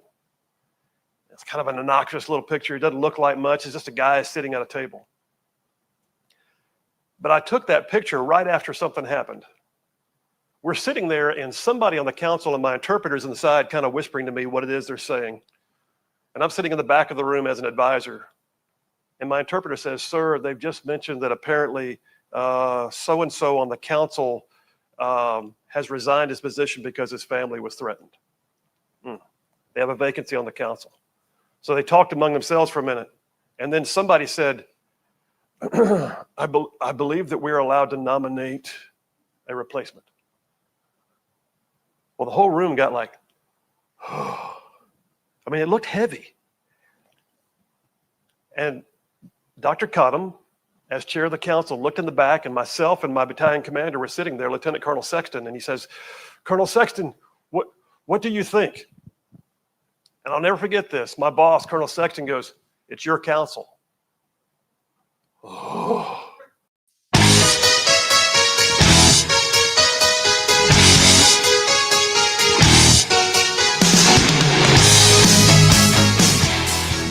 And we are back. Phil Williams, Rightside Radio, solid conservative and just plain right. Just covered down on some major ground across the Southeast U.S. Hey, y'all are talking about this show. This show. I mean, it goes like from Huntsville back over to Chattanooga. I'm talking about from Tuscaloosa back over to Gadsden. I mean, all the way down to that loveliest little village on the plains we call Auburn, straight across the line from there to what we now call, once again, Fort Benning. And then big old patches of North Georgia and Mississippi all thrown in just for good measure.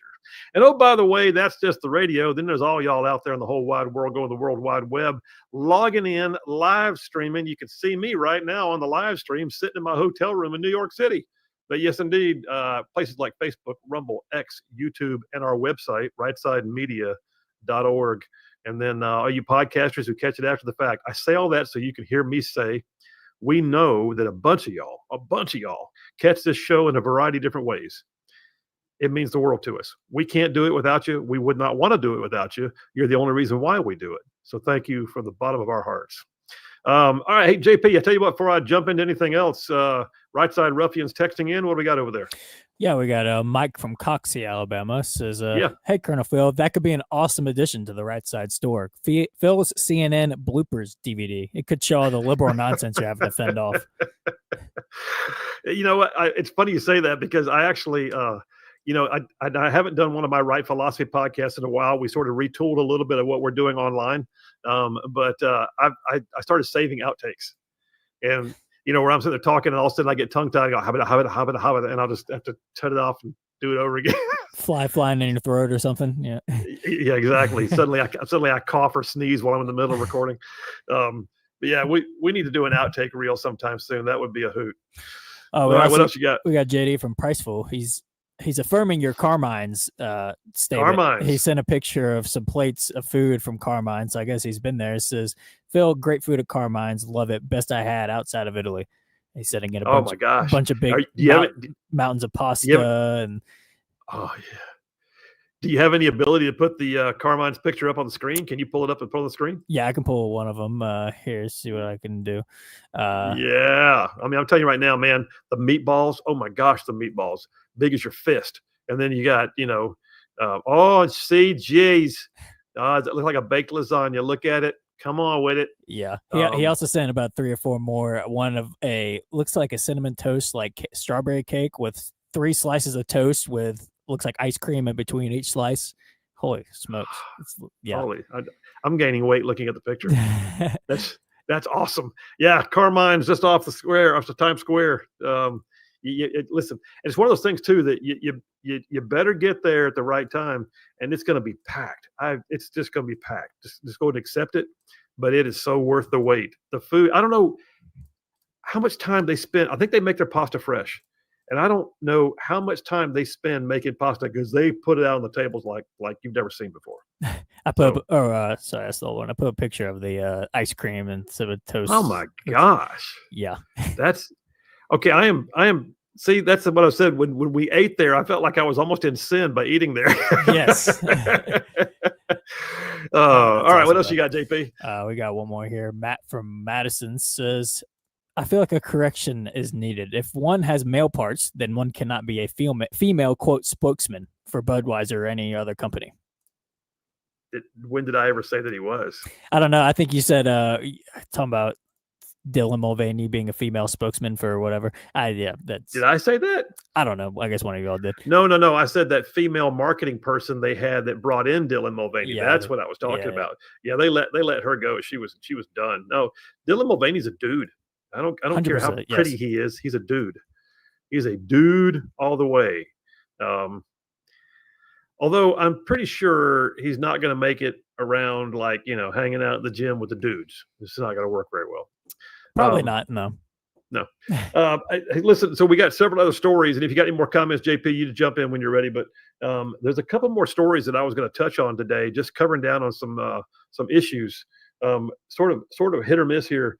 I mentioned earlier that Texas is in the middle of redistricting, and that fight is ongoing. Like right now, as I speak, they're up there. They're in Texas right now voting. Why is that important to us? Because what it's doing is creating the gerrymandering war. I started to say that earlier and never got around to finishing it. It's starting the gerrymandering war. The level of hypocrisy on the left is unbelievable, because what you're seeing is you can't do that, but apparently you can, so we're going to do it too. I mean, what kind of an argument is that if you're going to say that somebody was absolutely wrong for doing something, calling them out? You're working with the Trump White House. You're doing it's a tyranny. It's taking back our country and destroying our freedom. And then you're going to do it. So your solution is, and so we'll do it too. That's the most asinine thing I've ever heard. Every once in a while, I think the left has just lampooned itself into a place where they cannot climb out. And this is one of them. So right now, California is in the process of looking at doing theirs, and a number of others, and then it'll wind up in court, and it'll be a thing. But just stand by, more of that. It's all coming. I think we're going to wind up seeing that thing pass today, by the way, in the House, in the Texas House. The other story I was going to talk about closer to home, though. Now let me do this one first. Dale brought up the Epstein files. I hesitate to talk about it because I know Dale wears it out. But the Epstein files. So the thing that happened today is significant. The Epstein files, what's in them that we haven't already seen? I don't know. I can only speculate. Do I believe that there are people's names in there who were probably on planes and things? Yeah. And do I believe that there were victims' names in there that shouldn't have to have their names brought out. Yeah. I understand that there are some victims who have said they want their names out there because they're giving authority, but you can't probably in some ways give one and not give others. But what happened today was a judge, I believe out of New York, Judge Berman,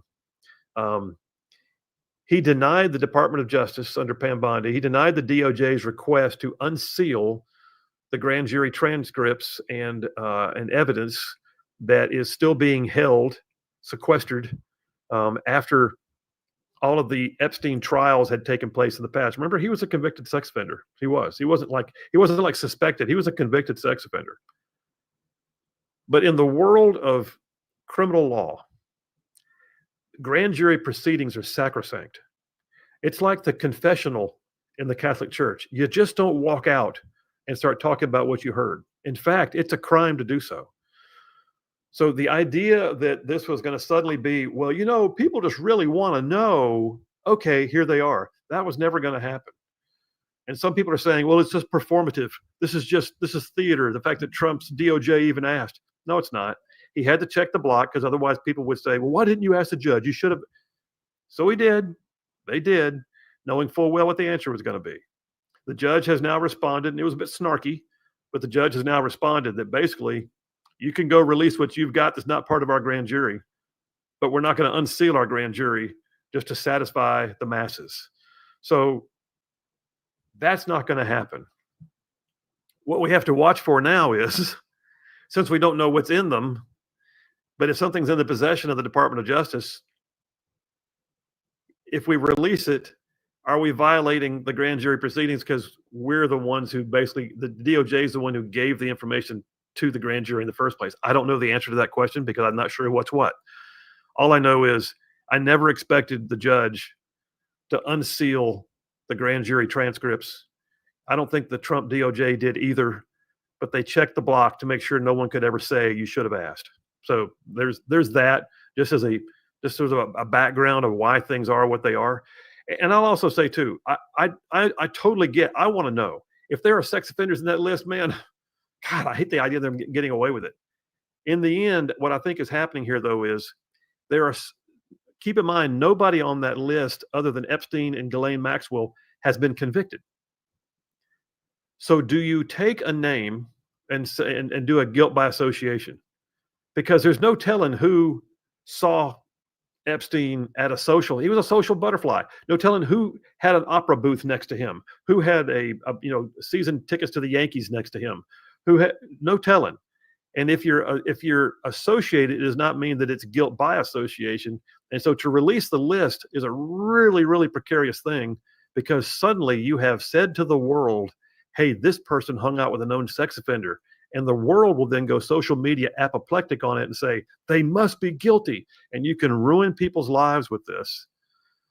So the dynamic is very precarious. I said before on the show, I don't know that we'll ever truly see the list, because these people have not been tried and convicted. And if it's being held in a grand jury, that means there was not enough then. Grand juries are not going to just ignore other. If there was something there to bring to a grand jury to potentially move towards a future conviction, I believe they would have done it. I don't think they would have ignored it. They either A, had plea bargains for evidence, or B, they had somebody that was merely fact witness, but not necessarily guilty of anything. And then to release all their names would just, like I said, ruin people's lives. So that's what's happening, folks. And that's the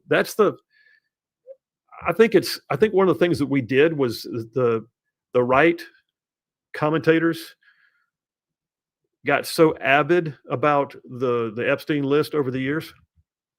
It became like an Area 51, and then all of a sudden the dog caught the car's bumper, and now they're going, oh crap, and we can't do much with it, because reality sets in when you're the one in charge.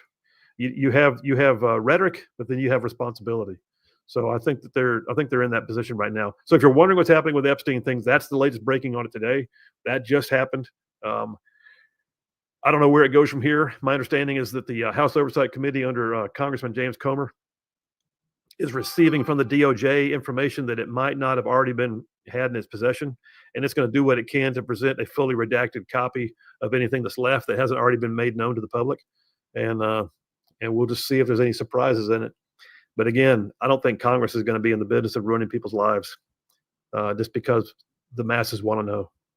Any thoughts on that, JP? I think you're right, but it's like there's got to be a better way to go about it than saying it's a Democrat hoax and then hoping it just goes away. Like that's just I don't know. Yeah. There's got to be a better way. It's been very ham-handed. Yeah, it's saying that it doesn't exist or it's a Democrat hoax, and yeah, I think that narrative has worked with Trump in terms of, you know, I mean that's who he is. He gives names to people and he calls fake news like that. That's just who he is. And so I wonder if he was hoping, at least with some of his base, if he said it was a Democrat hoax, they would just be like, okay, and move on. But there's a base that actually made them even angrier. So I do think you're right that people like Bongino, who made a career talking about the Epstein files, Kash Patel as well, and they just can't release that much. And they kind of, but like they're just making it even worse by going about it, saying it's a hoax, move on, calling recess early so that they can't do it. But like, it's just not a good look. So, yeah, I agree. But one of the things I think is also not a good look is Democrats continually insisting, well, Trump's in there. That's what you had them in your possession for 4 years. Yeah, Democrats. Nobody takes Democrats seriously anymore, though. With that, I don't think it's they're like a caricature of their former selves. Gone are the days when Obama gave them somebody to rally around and they seemed to have an agenda and there was dynamic excitement among the base. And no, they are so feckless. And like I believe that's one of the things we're going to talk about tonight is the Democrat Party needs to get itself together. All right, JP, let's take that break, brother. We'll take that break right now. Phil Williams, Rightside Radio. Y'all stay tuned. We will be right back.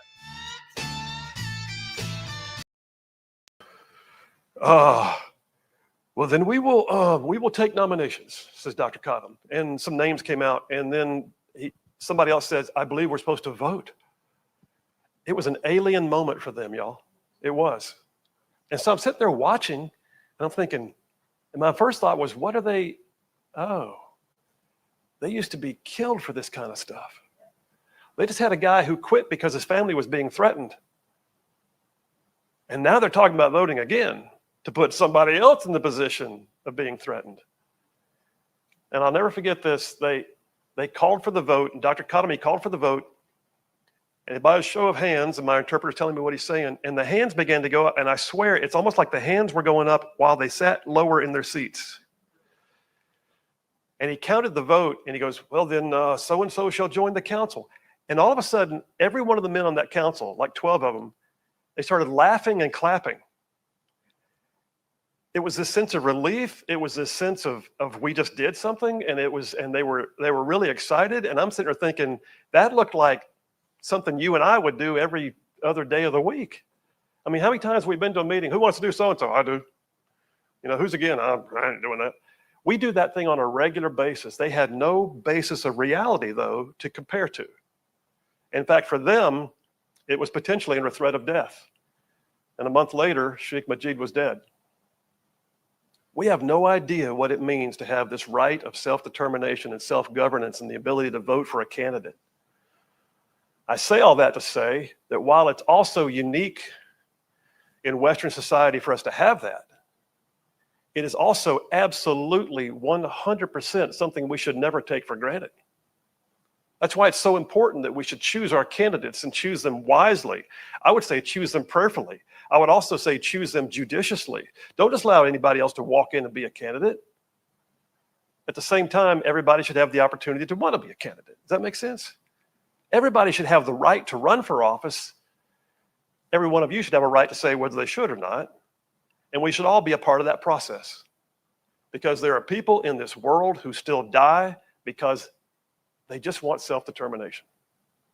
I watched it firsthand. At the end of my tour, I came home in late '04, and it was a rough year. Lost several great guys in my unit, and I came home appreciative more of what it meant to be home. But close to the end of my tour, I went back to meet with the DAC, the district council again. And I gave them my goodbyes. And I still have on my shelf just like a handwritten certificate that was in kind of cryptic English because they was not their first language. And it said, like, owing to the gratitude that we have for you these days, that kind of thing. And it's signed by Dr. Cottom. But as we finished our meeting, I told them, I said, there will be a day when your children will look in their history books at school and your names will be in it and you will be called heroes because you stood up. Because you said, we'll do that thing that people will kill us for because it's really, really important. We're not under threat of death here. I mean, Trump took a round of the ear, but that's rare, right? Generally speaking, we expect to have people run for office. And we expect to be allowed to run if we want to, if we qualify. And we expect, all by the way, for people to vote. And we expect not to have our vote curtailed. We expect our vote to be counted. That's the beauty of where we live. It absolutely is. And I hate the fact that it took me going to war to gain that level of appreciation for it. But it did. And I'm forever grateful. And to this day, I still count Dr. Cottom as somebody who I would love to see again if he's still alive. I have no idea.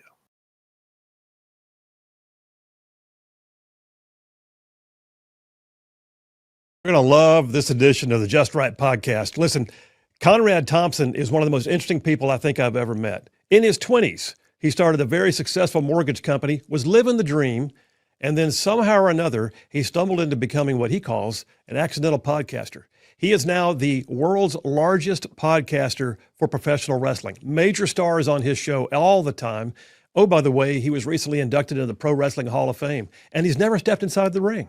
It's the coolest story. You're going to be inspired by it. You're going to be basically trying to figure out how to do more of that yourself. All of it is what I would call just right. Y'all stay tuned. Yeah, let's do a show. 1, 2, 3, hey! Conrad Thompson, welcome to the Just Right podcast. Thanks for having me, man. Beautiful man. Gadsden, Alabama. Are you kidding? We're glad to have you. This is like an honor. I'm pretty sure that we